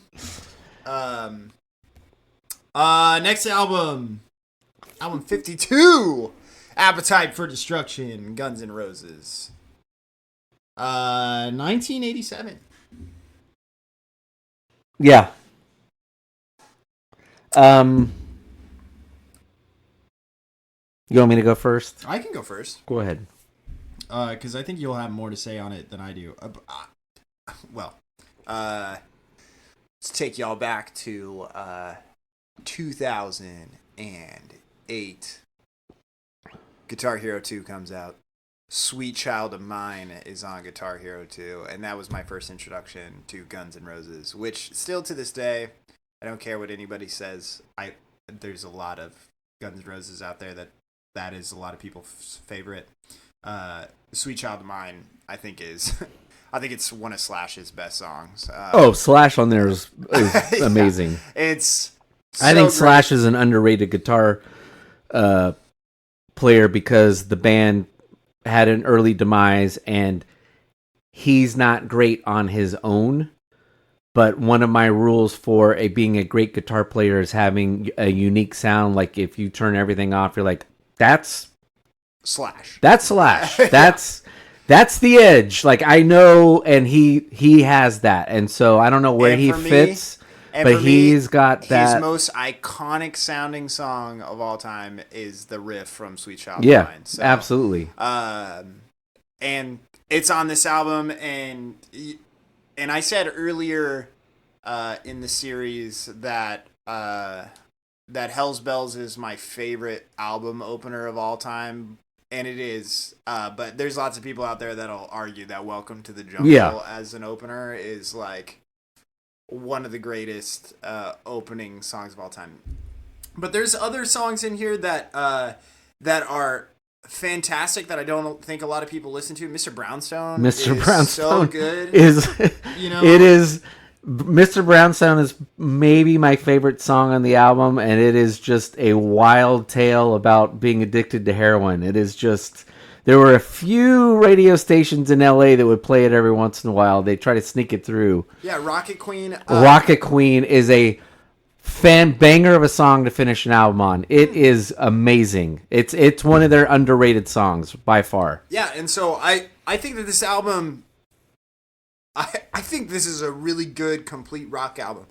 This is a lot of the same kind of feeling that I had towards Back in Black with AC/DC, and where it's only, I mean, it's 12 songs, but it's 54 minutes. This is Guns N' Roses, right? And what's crazy is you've talked about what's the 1991 album or the dual split album or the Use Your Illusion 1 and 2. Yeah.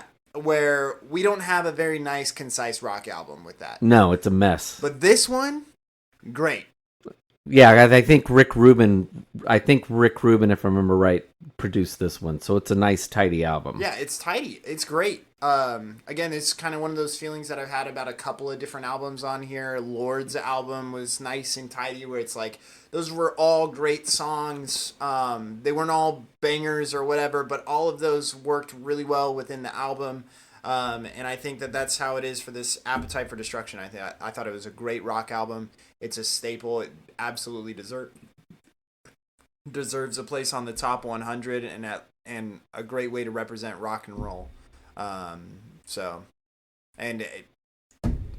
Shame for Guns N' Roses letting Axl Rose just be. Well, yeah, I mean, the whole band was just, in a lot of ways, it took him a while to even get professional, and then even then, yeah, it was always doomed to burn out. But yeah, I there's not much more to add other than, you don't want to try to. I distinctly remember. I mean, this is like junior or senior year, going into senior year of high school. I mean, this album dominated rock music for a good year. They opened for the aforementioned Rolling Stones on Rolling Stones tour, and they eclipsed Rolling. People were buying tickets to see Guns N' Roses, and we'll stick around for the For the old guys, geezers at the while we're here. I mean, they had eclipsed the band they were opening for on a tour. I think our friend Andy went and saw them at the Rose Bowl, if I'm correct. That's if I awesome. remember correct. They were dominating, which, you know, this day and age doesn't matter, but from about 86, maybe 87, well, maybe a little earlier than that, but certainly last half of the 80s through 91, 92, MTV, not radio, was driving who was big, who was not. And this album dominated the top. One of the songs from this album was the number one music video for a good year on MTV for a long time. It was in the top 5. It was number 1, top 3. So it's the iconic. It is the iconic rock album of the late 80s by far. It eclipses. It is hard rock. Yeah. It takes hard rock and the glam rock. And is king of all of that was coming out at the time. The only band close is maybe Motley Crue, and their music doesn't come close to what this album is musically. So, yeah. And again, like you said, it's a shame that Axl Rose had so many demons and just could not. I will say, this album is the rap. It is the hip hop album of rock too. Because it's an album full of grievances, which is also Use Your Illusion 1 and 2. And when it really goes off the rails, it's like some song where they're like specifically beefing with some music producer or something. You're like, why is this song on album? Why are we recording a song where you're mad about somebody in the music business? But they're always angry about something. But yeah, and I think Slash is the big loser out of that because he was I think a guitar genius in the making, and it was short lived, and he just never found another vehicle to show off. Really, I mean, he's had his own projects and been in and out of some other bands, but it never worked like it worked for those 2 or 3 years, three or 4 years with Guns N' Roses. So right. All right. Oh. Album 51, Sign of the Times by Prince. Coming in at 1987 when this album was released. Number 51, Sign of the Times. Amazing album. This is a quintessential Prince album. It's one of several that he had in the 80s. I think you could argue, I think he probably had 3 albums in the 80s that could be. This album's hard. I can see why this album ranks higher than the other ones, but he had arguably 3 albums that you could put on a top 100 list musically. Right. There's one. In fact, there is another one. I think the other one's from earlier in the decade. This is later in the decade. Of course, the one that they know, everyone knows, is from the movie. But this is quintessential Prince. It's strange. There's most of the whole album is songs about sex, and then he's got a song about Jesus dying on the cross and coming back soon out of nowhere. It is Prince. Again, it's Prince at his best. It's taking Marvin Gaye and James Brown and bottling it up with this 5-foot, 90-pound dude who can play guitar arguably better than anybody has ever played guitar, and throwing it on an album. And when I listen to this again, I beat myself up and say and hate myself for not fully appreciating Prince when he was alive. And yeah, I really like Prince, but just fully not fully appreciating the genius of that guy. And part of it, part of that's Prince's fault because of the whole weirdness of changing his name and all that kind of thing too. But changing his name, being a little metrosexual, we got you. It was the 90s. It's a little hard to, this is 45, by the way, on Rolling Stone's list. Yeah, I love this album. I'm a big fan of Prince as well. I agree that Prince is a little off-putting to some, and so it makes it a little bit more difficult to get into his music. I think for men in our area, you gotta become a little bit more comfortable with your sexuality before you start listening to Prince. And so, as a teenager, I'm obviously not listening to that, because if like some kid were to ask, "What are you listening to, Prince?" They're like, "What are you, gay?" Well, you're either gay or really into getting busy with the ladies. Yeah. So, but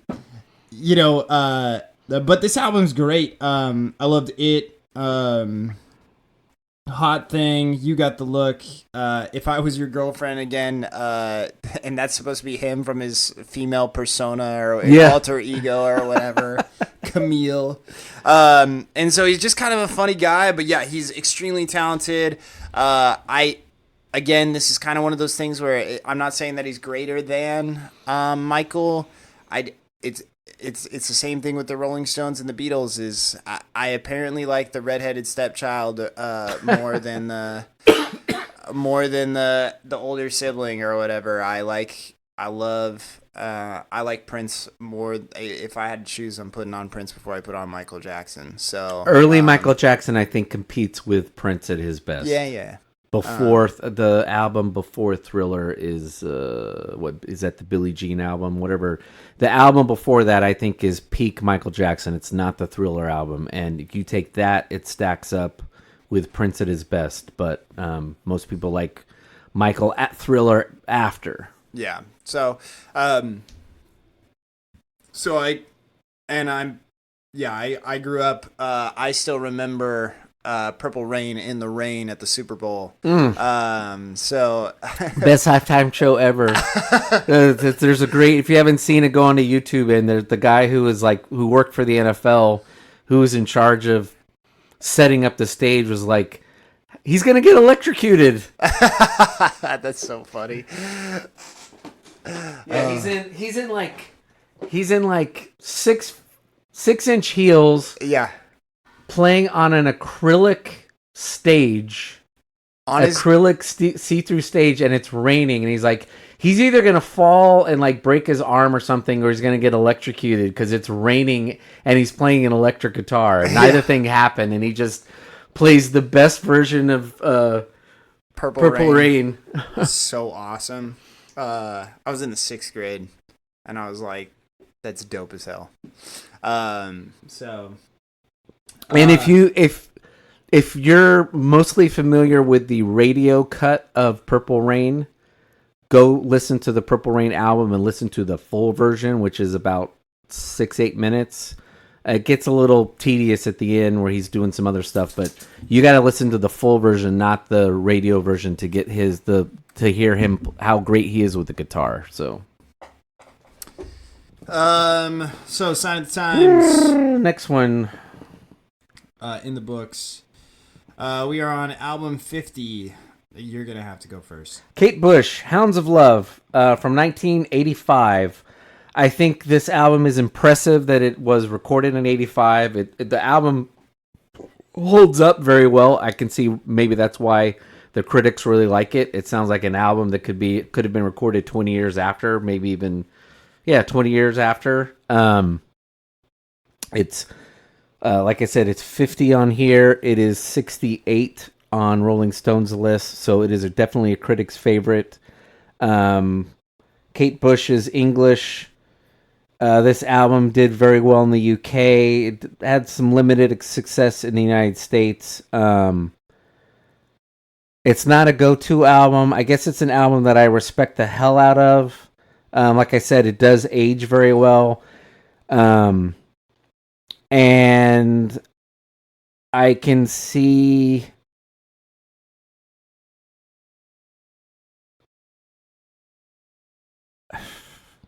if you squint really hard, this is another one of those musical appreciation albums.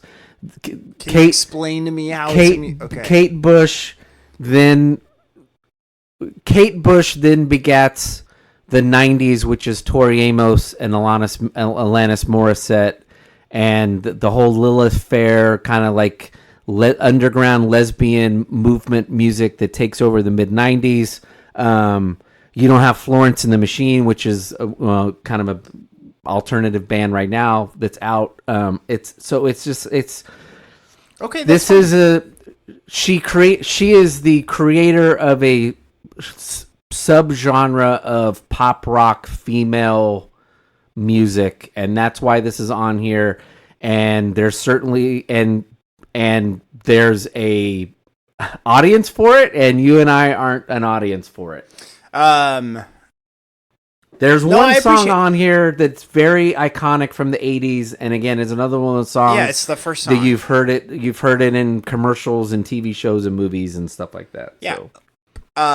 No, I appreciate that because I didn't do enough research on her. I kind of wrote her off the second that iconic song came on. Whatever, it's the Hounds of whatever.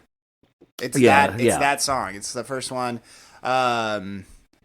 And it was on Stranger Things back in like 2018. So I was like, so when I texted you and I said, what rank is this on the Rolling Stones? Because I was like, is this even on the Rolling Stones? And then when you said that number, I was like, somebody just watched Stranger Things and was just like, oh, I forgot how great this album was. Yeah, I can tell you also.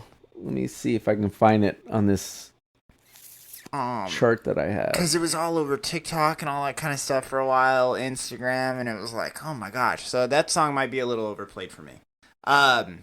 Mainly because also not... what is this? How is this any different than any other 80s female album? Is just what it felt like. No. I disagree. I mean, the only thing... What about what's in '85 at this time? You've got Pat Benatar. That's who I was about to ask. What's the difference between this and Pat Benatar? I would say this is a lot edgier than Pat Benatar. Oh, interesting. Heartache to heartache, we stand. Whatever happened to her? She sang that too, right? So, love is a battlefield, bro. Yeah, no, I think she's on this because she's the grandmother, so to speak, of and that's fine. Like I said, very powerful female pop rock. I appreciate that. I'm just saying that when I was listening to it, I'm just like, again, that these are the thoughts that are going through my brain. I don't know if she's a lesbian or not. This is lesbian empowerment music. Thank you for the 80s female generic. Like, why don't we have fucking Take On Me, whatever that band on here at this point? Like, you know what I'm saying? Like, why doesn't Tears for Fears have an album on here? Like, okay, that's what it felt like to me. But I appreciate that. So no, okay, all right, that's good to know. Can we go back to just a quick note? Where did I have it? I just had it right here. Back to Sign of the Times real quick. Oh, yeah. So I have a little chart. I don't have it for all 100. It's just the top 50. So like I said, Sign of the Times by Prince is 48. It debuted in 2003 on their first top 500 list at 93. It hung at 93 through 2012. And then at 2020, it shot up to 45. Interesting. That's when the 90s people started to take I think so. This is when they started like reshuffling some stuff around. So, which that's going to lead to my hot take on the next album. Yeah, we might. This is one where we might get into it. Oh no, I don't think you're going to disagree with me on my hot take. But all right. Okay, so first off, we have the Joshua Tree. Unless you didn't like the Joshua Tree album, then I guess we're gonna disagree. No, I know. Okay, so this. Well, I have something to say which might shock people, but I'll go ahead. Number 49. Number 49, which is 135 on Rolling Stone's list, which I think's absurd. That's crazy. Okay, so we're gonna agree. Yeah, that's nuts. Rolling Stone, you can go to hell. Oh my gosh. Okay, so this is on. So this is in 1987. This is on my top 10. This is 87. It was just funny. It seems to me like it came out in 85, but whatever. This is my top 10 favorite albums of all time. I've listened to this album so much. I love this album. I think it's great from start to end. I know all of these songs, and I think all of them are fantastic. I haven't listened to this album in probably 2 years. No, like a year and a half, maybe. No, maybe a year. And it's crazy how when I go back to this album, I forget all of the great songs from U2 that are on this album. Where the Streets Have No Name, first song. I still haven't found what I'm looking for, second song. With or Without You, third song. Those are 3 of their top hits of all time. Number 4, Bullet the Blue Sky. Number 5, Running to Stand Still. Running Number to Stand Still is one of my favorite of all time. It's another one of those songs about drug addiction that Bono writes about. Red Hill Mining Town. Okay, you probably haven't heard that one. 7, In God's Country. People have heard that one. Trip Through the Wires. People have heard that one. One Tree Hill, right? And then you have Exit and Mothers of the Disappeared. Those are all fantastic songs. One Tree Hill is another one that's one of those off non-hit songs. It's one of my favorite. It's a fantastic song, and apparently it's about a friend of theirs from I think New Zealand who had passed away, and it has biblical language in it.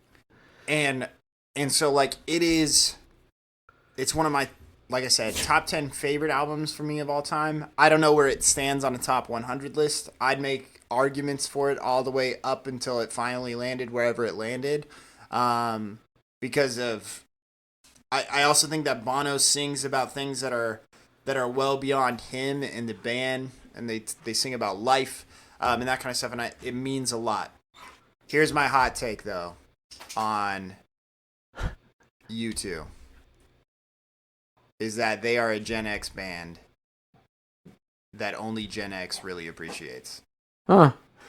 And so 40 years from now, I don't think that U2 will get any credit, because even if you talk to people, if you talk to boomers about The Edge, or you talk to them about U2, they don't really care for them.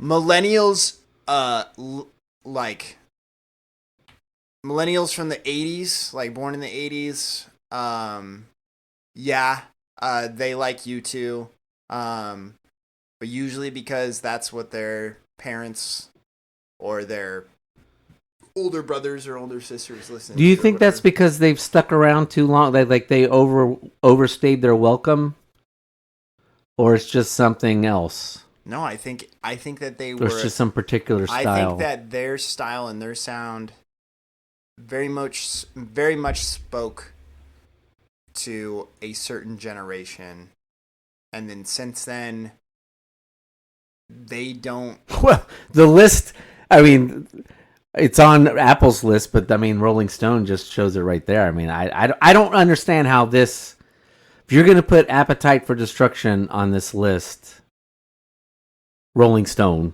Yeah. I don't understand how this is not. But that's what I'm saying. Yeah. I think that this is a band, and I love them to death. And we've talked about how much we love this band on this show. I think in 40 years from now, nobody knows, I don't disagree with nobody you. knows who U2 is, Bono or the Edge. I could ask, if I went to Alec, I could probably ask Eric Pedersen. They got no clue. I'd be like, name me a U2 song. They both wouldn't have any ability to do that. Those are people my age, and you could say that's ignorance. Both of those guys have great understanding of music, Right. and they encapsulate a lot of genres. Their perception is very much, and if they can't do it, I guarantee you that younger and younger from this point on don't. They don't have one of those banger songs that are just like, I mean, Vertigo was like probably the closest that they got. They had the resurgence after 9/11 because they played the Super Bowl and they had some songs that spoke But yeah, and the 360 tour. The 360 tour was their last hurrah. But again, like I being at that at the concert for 360. Yeah, I think you're correct. It's odd. It must be a musical thing because this is the first band that really made being socially aware and in your face about it cool. They were that way from the very beginning. And they just kept leaning into that. Bono with his lyrics. For those of us who are Christians, they're the perfect band because it's worship music without feeling like you're in worship music. Like it's you can feel like it's you're being real. It's not just like Yeah, but I think it's eventually going to be that it's. I think you're right. I think it's sad. I think just speaking of this album specifically, it is an amazing album. This is where the band ceases being a punk band or a punk band, this Irish punk band, and becomes, again, they fully mature into musicians. A lot of that's because they bring in Brian Eno, the famous former musician who was in the Roxy band, and then but became a very, very, very influential producer. They also brought in Daniel Lanois, who's another big music producer. Daniel Lanois is also a Christian. You've got Eno, who's on here, and Lanois' footprints on this. And this is where they become this more than just this not pop rock, but a rock, kind of a rock garage band, a punk garage band, and they become this, well, for this specific album, this like rock folk fusion thing. Yeah. That then they lean into Rattle and Hum, which, if I'm being honest, I like Rattle and Hum more than I like this. Yeah. But this is a better album. Yeah, I have to say that this is their greatest album. And it is, you're correct. You get through those first 3 or 4, you're like, I'm worn out. It can't get any better than this. And then it just keeps going. And you're like, oh, Trip Through Your Wire. Oh, One Tree Hill. Oh my gosh. It just keeps going and going and going. There's not at all a bad song on the album. No. And then Rattle and Hum. It's just funny. They kind of got a backlash from Rattle and Hum. It was like people thought they got too big for their britches or something. And Rattle and Hum was kind of seen as a flop at first, but it is not. It is them again showing that they're not just great in the studio, but their chops can now be heard live in person. And they're also. And what's crazy is that U2 has a lot of different fans that like a lot of different versions of their album, or a lot of their different albums. So I think U2 people will always say that Joshua Tree is their best album. But you have people that are War fans. Yep. You have people that are Zooropa fans. You have people that are How to Dismantle an Atomic Bomb fans. And you have Vertigo, right? That was that album's name, right? Yeah. Wasn't it Vertigo? Fans. And there's not many songs of Innocence or songs from Experience fans, but I think you're right though. I'd never thought about that, but yeah, I think they're gonna get phased out by this strange demographic disconnect.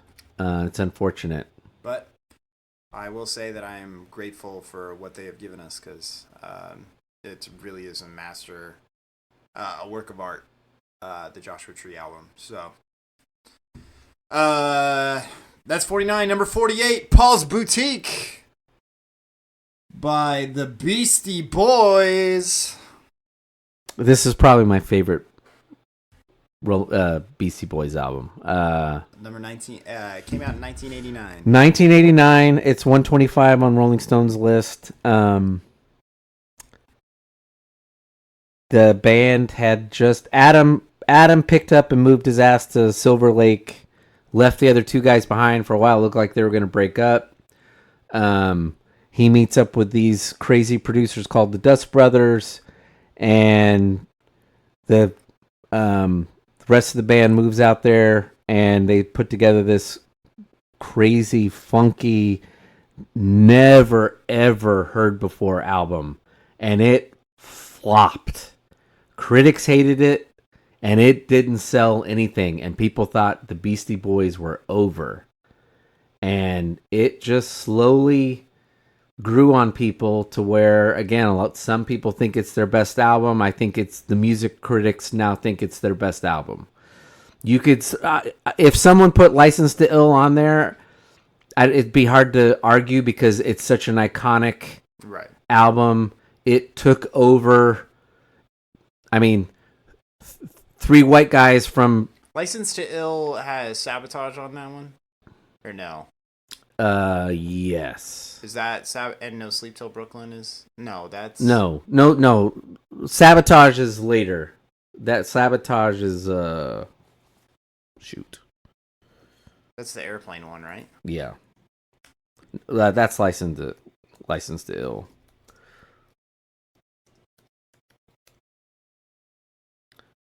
That's No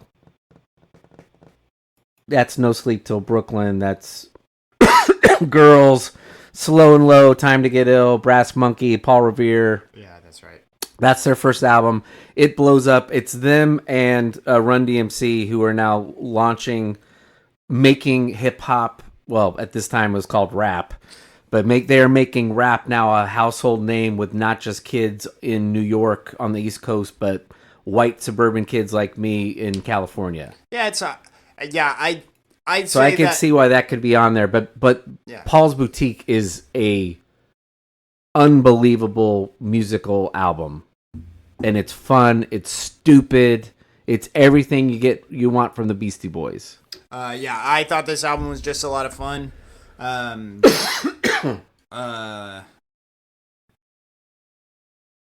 think that I don't know what this album specifically does for hip hop. I know what Beastie Boys does for hip hop. And so it's kind of one of those things where it's like, okay, like you can't, like, when you talk about one of those great albums that people reference and that they point to, they're gonna point to the Beastie Boys. And yeah, Paul's Boutique and Ilk are the two that are referenced. And yeah, Paul's Boutique I feel like I've never known it as a flop, but I do know that that rappers have referenced it as being an inspiration, and it kind of became this popular thing, and also recognizing that it represented. It took on some of that West Coast elements when they moved over to Hollywood to make this album, and so it's just a shit ton of fun, and it was able to, and I think that largely a lot of its success is attributed to the fact that, again, and why it was slow but then took off was, again, it started incorporating both sides of the coast. Which and the three of them started getting into playing instruments, which they hadn't before. I don't think they're playing guitar and drums. They're messing around with instruments, and they're growing as musicians. So yeah, great fun album. Loved it. I don't know if it's worthy of a 48 spot, but I have no problem with it being on. Did Rolling Stones have it on? It was 125. Okay, yeah. So. Album 47, unless you had more to say on Paul's Boutique. No, that's good. Take Care by Drake. Let me make sure I got the year correct on Take Care. 95 on Rolling Stone's list, Take Care. Oh, goodness. 2011.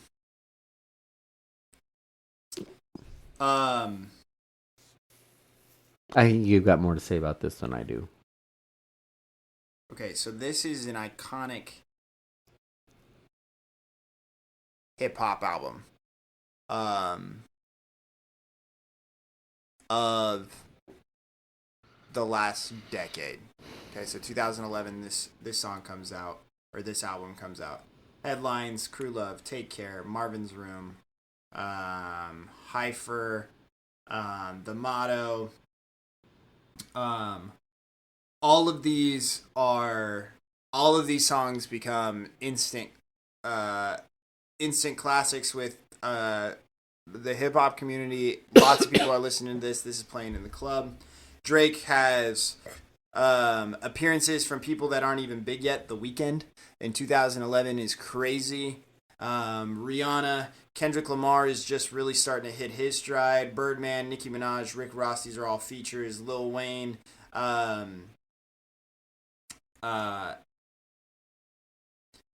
And this is Drake's, and so I don't almost feel like Drake should be attributed for this album. It was well produced, it was well written. It's a pop rap album. There's nothing super deep here. There's no call for any type of change or anything like that. There's no. The lyrics are very personal and introspective, though, which is kind of different, I think. Well, for the music at the time. Yeah, it's. Yeah, but at the same time, it's the hard part is always it's Drake, because Drake is. If you know, you know, and Drake is just kind of remember that Drake's humble beginnings were. He's a upper middle class, upper class kid from Canada, right? Yeah, from Toronto. From Toronto. He got his start as the black kid on Degrassi. Degrassi. And so he's rapping about things, a lot about girls and women and all that kind of stuff. He's Justin Timberlake, but he's black. Yeah, it's just a pop album. It is, and it's because Timberlake was part of the whole Disney crew and all that kind of stuff. Yeah, so. and so exactly. So he's just a kid who, his parents. And I'm not saying this in a derogatory. He was his kid. His parents groomed him. Somebody in the family wanted him to get in, be an entertainer. He's grooming himself, and now he's but so no, and he's very good at it. Yeah, and so he's very popular. He makes very popular music. It's a lot of surface level kind of stuff, but it really resonates with an audience. Like I said, I think what solidifies it as being on this top 100 is that it's Drake's best album. You can't talk about hip-hop within the last decade without bringing up Drake, whether you're a fan of him or not. It's just the reality of it, and he... and again, all of the features that are on here are people that are running the business. This was one of those albums that really started kind of that whole feature process of where I'm getting everybody who's anybody on my album, and that's only other person that was really doing that really was Kanye, right? And so it's one of those albums. So I don't think it's that good. 47 good or whatever number we're on. 47. It is not better than Joshua Tree by a mile. But all right. There he goes. I don't have anything to add. Fair enough. Yeah. So there you have it. Drake's Take Care. Number 46. Exodus, Bob Marley and the Wailers. This album is not on Rolling Stone's top 500, which I find shocking. What? They have, at 140, they have Catch a Fire. I'm going to have to listen to that album to see why that album ranks higher than this album. No fucking shot. You're serious? I'm serious. Not on top 500. Not from what I saw. That's insane. This album is... It's 46. 1977, by the way. It's sneaky... 37 minutes long. It's sneaky good because... Look, Marley's he's everything. He's iconic. He's a caricature. he's on T-shirts. He defines reggae music. He defines Singing about revolution. something- But that's all on here. The lyrics are complex. It's got everything that you know about Bob Marley. It's the hits. I'm stunned that this album's not on, and Catch a Fire is like, how can this be? This is the album with Exodus and One Love and all of the Three hits. Little Birds.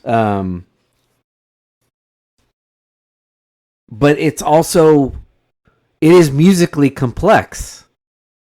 Again, even if you're not a fan of reggae, you have to listen to this to say, like, okay, this alien lands and says, I hear something about reggae music, or someone from Asia who doesn't know anything about Western culture comes to the United States and says, Chinese person says, I want to know about reggae. This is the album. And it's not just a caricature or iconic in just kind of a cheap sense. This is iconic because this is it. It's got complex rhythms. It's got complex melodies, and the lyrics are meaningful. It's all on there. This is by far a top 100 album. It's a top 50 album. Again, if we're going to check marks and say we need something to define a movement, let alone music, this album's got to be on the list. And it's very easy and fun to listen to. Very easy listening. Like I said, it's 47... 37 minutes is how long it is. I'm going to tell you right now. 37 minutes, 10 songs. I listened to this album on Tuesday was the first time I listened to it. I have listened to it 3 times since then. It's fantastic. I love the message that's being presented.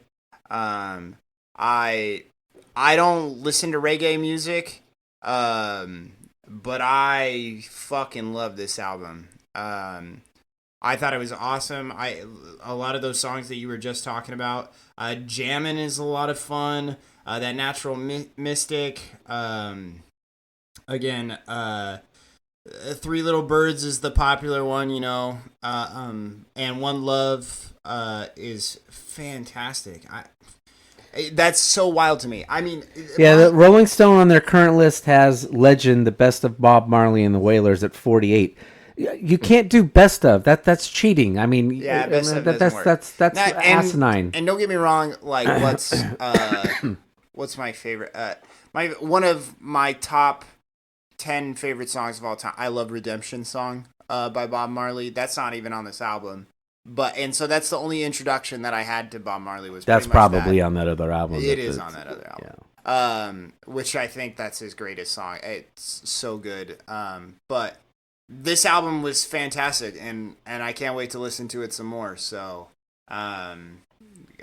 very happy to see it. And honestly, when we talk about some of these, when we talk about the next album, I'm gonna be like, I think that it deserves to be higher than that. So, that's how that goes. So happy to see Bob Marley getting some love. At 46. 45. Homogenic by Bjork. All right, you want me to play Devil's the Advocate. defense attorney for the guy I know who murdered somebody? Okay. This is 202 on Rolling Stone's list. Wait, can I say the year? 1990. 97, by the way. For Bjork. Okay, even for 97, meaning we're well into music sampling and all that kind of stuff. This is, I think if you just listen to the music, there is a level of complexity with the sampling and electronic music that they're doing fusion with orchestration, because there's actual, I think she pulls in like the Icelandic symphony. So the music on it is impressive. Gotcha. But if I'm really being honest, Bjork has some sway with a segment of the music critics that I don't quite understand. It's almost like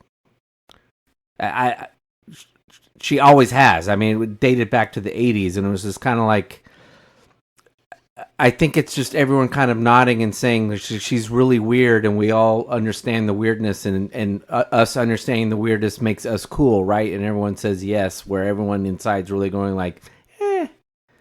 It's like that dumb interpretive pieces of art that you got to watch or whatever that you see, and you're just like, yeah, you're just like, I mean, I'll be perfectly honest.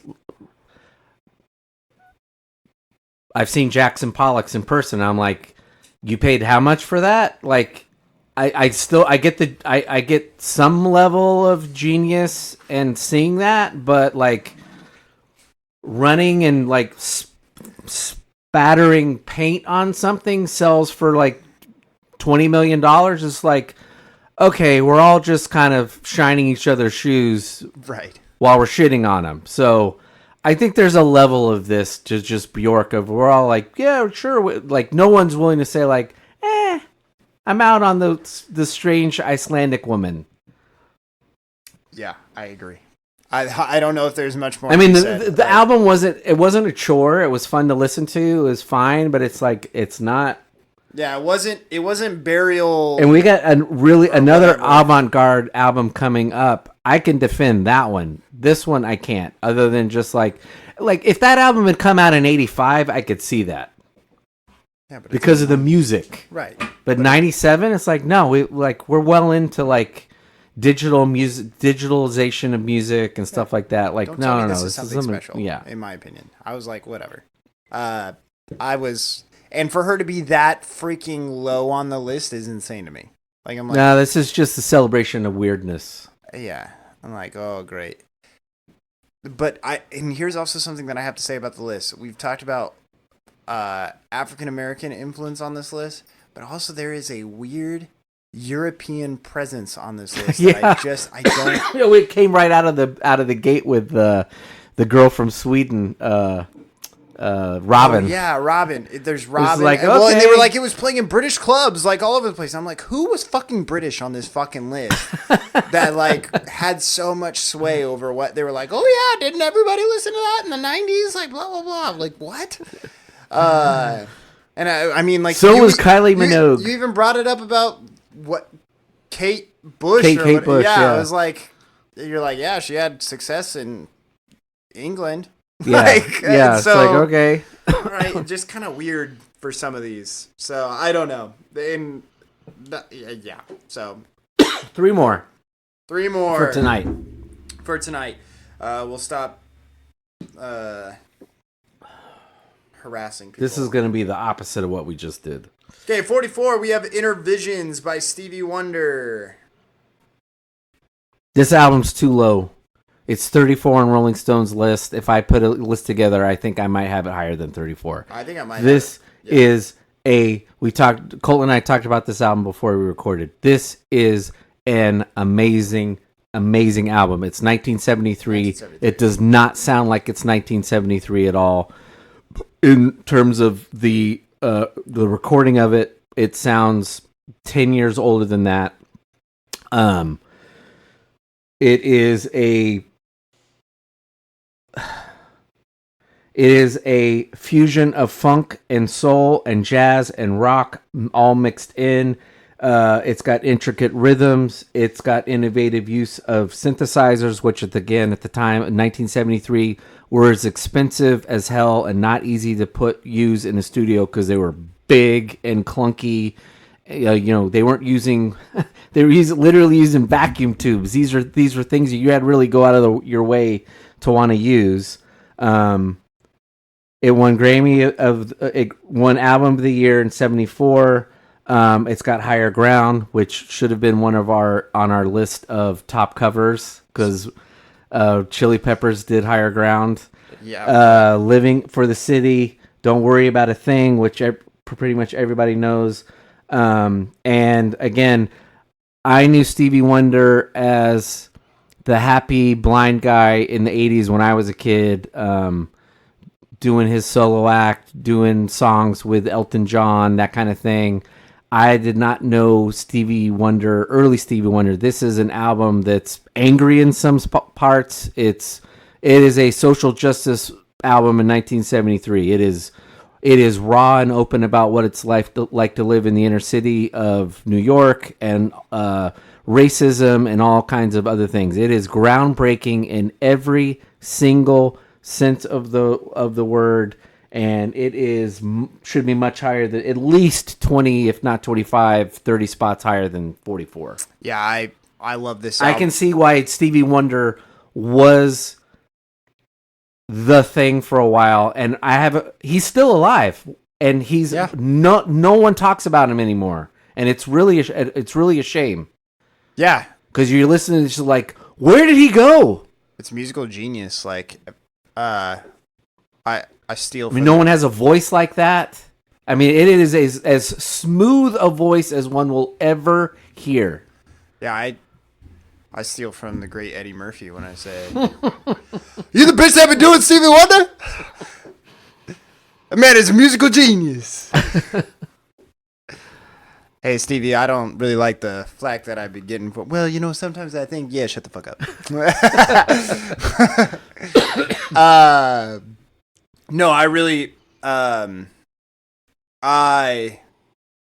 this album was fantastic. I thoroughly enjoyed it. Funky as hell too. Like that. That Motown is so good. But and it's soulful in other parts. It has a variety to it. All in Love is Fair, and he has such a great voice. Like, and that's where you talk about, like, the blind sing-song, thing, but yet it comes across so well, and there's so much talent there. Also, I love the album cover. I think it's really unique and great. I don't think I have any more to say than what you've already said.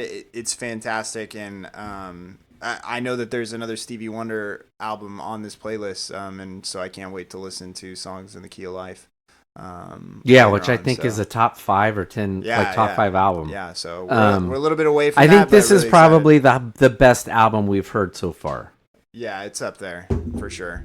Because this one is like, I agree. I'm like, this should be 20 to 30 spots ahead. Yeah. And I was thinking that as I was listening to it. So I appreciate Apple Music for putting it lower on the list so that way I could listen to it sooner. But, but it's definitely not in the right place. And this is one of those, I think that this is one of the first times where I've sat there and said, this should be up higher. Mm-hmm. So, great.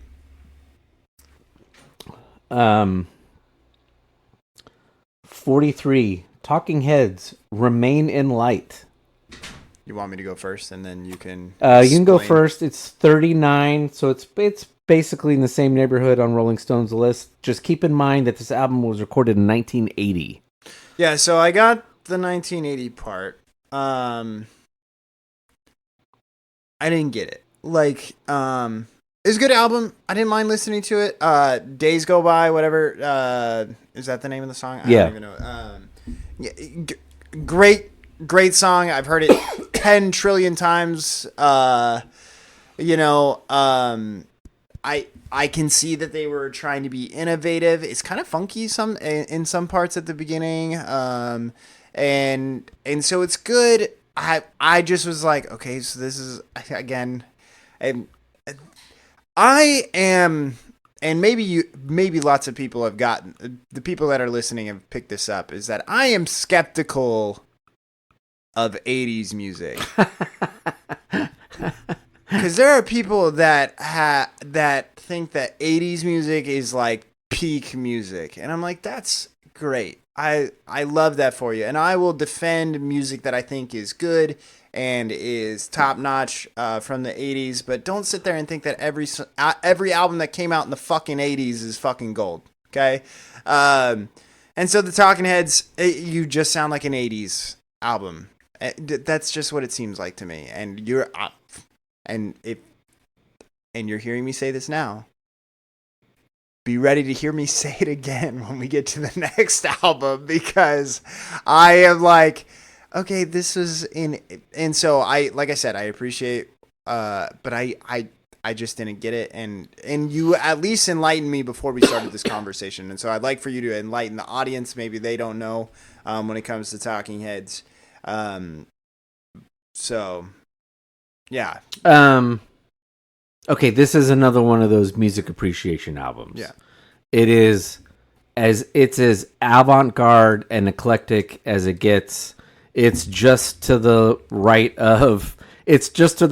towards normal from that Kraftwerk album, frankly, that was also very eclectic. Yeah. Because I mean, a lot of the lyrics are goofy and are strange. David Byrne's has got his weird voice. I would have had no problem with this album being at like 80, but 43, I think that's just the issue that I have with it. Is just, I'm like, but I mean, you said Rolling Stones has it at like what, 30 something? 39. It's got 39? 4 spots higher. That's fine. I just don't get it. That's just, I'm like, sure, it can be on a top 100, but this low for me, I'm like, okay, whatever. But yeah, you're saying it's a music appreciation. So it's a music appreciation album. No one was doing music like this in the 1980. Right, 1980. And this launches. This is name 80s band here. Well, this launches post kind of electronic punk, post-punk music. And I think this, if you're going to be, again, doing the whole music appreciation thing of so-and-so begat so-and-so and all that, you can see, like, this album's using a lot of African rhythms in it that no one's using, layered in with guitar and stuff like that. These are nerd musicians. I would also say these guys, like David Byrne, is a lot like Bowie and Lou Reed in that he's an artist. He's not really a musician. He's an artist. And a lot of this is just kind of performative art in music, which is why I think it should be where it's at. But I also see why someone listens to it and like, all right, I listen to that. I'm never listening to it again because it is very eclectic. It's very avant-garde. It's pushing the limits, and it's laying the foundations for things like EDM music 30 years later and some other stuff. But it's not easy to listen to. Like I will say, as we talked about before, the song you mentioned and other stuff. I mean, Burn. It's funny. You listen to this and you have a hard time not seeing where Oingo Boingo got their influence. Yeah. And the irony is both Oingo Boingo and David Byrne became kind of the staple non-written soundtrack. The guys that someone would have come in and write a soundtrack that doesn't sound like all the other soundtracks for movies and TV shows and stuff like that, or you'd use Talking Head songs that were already recorded as something kind of funky. It is a very boomer album. Interesting. Which is why I think you hear so much of their music in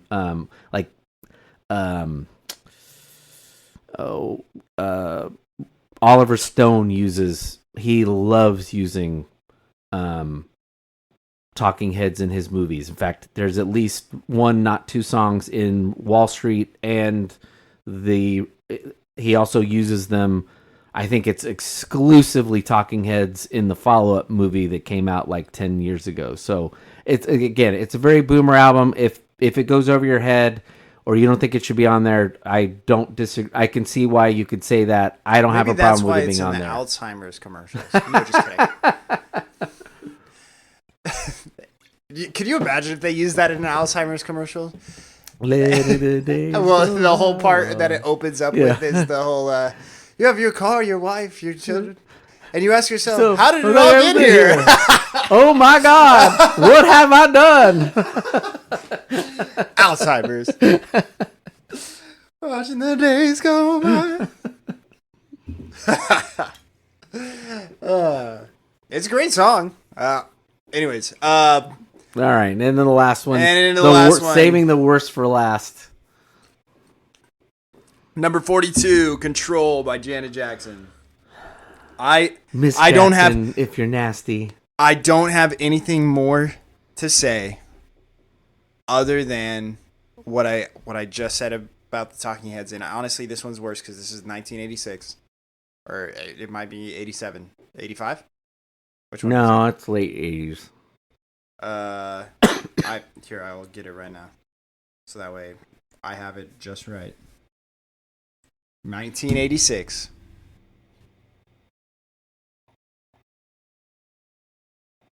How is this different than another 80s female album? It was fine. I had no problems listening to it. I made dinner this evening and listened to the whole album while I was making dinner. There was nothing that stood out to me as being like, ooh, or whatever. I think for 8, look, you got to understand an 8. Look, I'm not a big fan of this album either. It's 111 on Rolling Stone's list. You got to understand when this album comes out, there is an edge to it. When this album comes out, you're talking about Whitney Houston, like in clean cut Whitney Houston, like Whitney Houston who'd just been on soap operas or whatever. Yeah, but didn't you just say that Kate Bush came out in, 1985? Yeah, this is a little different. I mean, this is music. This music's different. This is like taking... I think that why this album... Look, this isn't really a hip-hop album, but I think this album is seen as like, other than Salt and Pepper, like this is the first female like hip-hop album. It just felt like a... And it's not really... It's not hip... That's crazy that you said that to me because... But you know what I'm saying? I mean, it's not really a hip-hop album, I but think you're just saying that it's a black album. Like... Because here's what I would say, and I have no problem saying this on air. If you put one of these songs in front of me and ask me who sang this song, I would guess fucking Madonna. Because it just sounds like an 80s... I think it's got more edge than Madonna or Gloria Estevez or Whitney Houston. Like a virgin? Like, that's hot edgy. I'm talking about you take the music and... Oh, you're not talking and the lyrics together. Oh. Like, this is a much more in-your-face album than what else was being done. I don't know. It felt like she had issues with her family.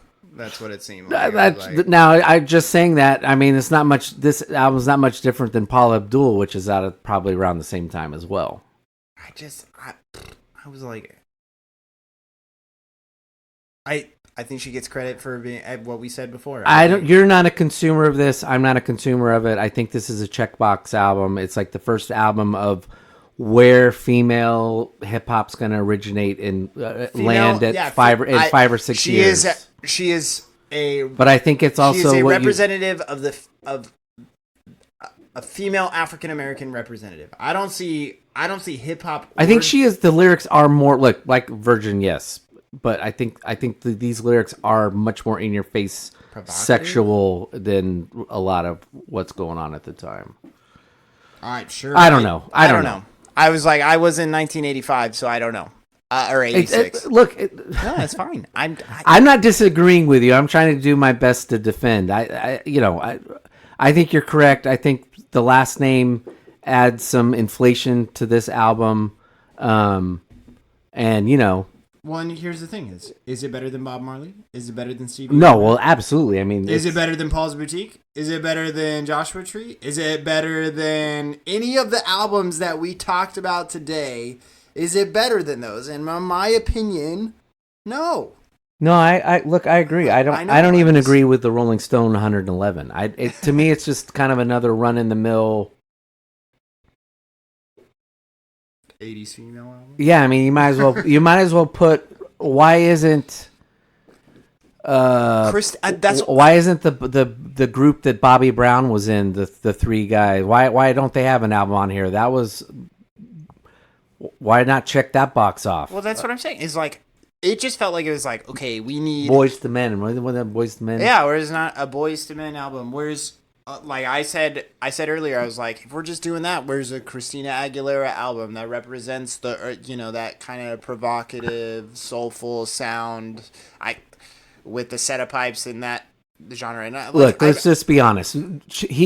She got murdered on television by Justin Timberlake, so there's some sympathy, and that's why she got put on the list. Yeah. Because she's never been heard from ever since. No. So for all intents and she purposes, was at her brother's funeral. Okay. for all intents and purposes, he just ended her career. I wasn't even old enough to remember that Super Bowl. So I have no idea. Yeah, it's certainly a conundrum. It shouldn't even be spoken in the album that's right next to, one in front of it either. So Yeah, I know. It's Bizarre. Bizarre. or five or two within Aretha Franklin or five within Carole King. So, crazy. But don't worry, we got Billie Eilish sitting at 30 eventually. So. Oh, and then Andy's favorite, Alanis Morissette. All right, well, we thank you for listening to this episode, another episode of the Go to Hell podcast. As always, please subscribe, rate, and review so more people can find out how to go to hell. And if you think Janet Jackson's album, Control, is a top 100 album, you can go to hell. Absolutely. Go to hell.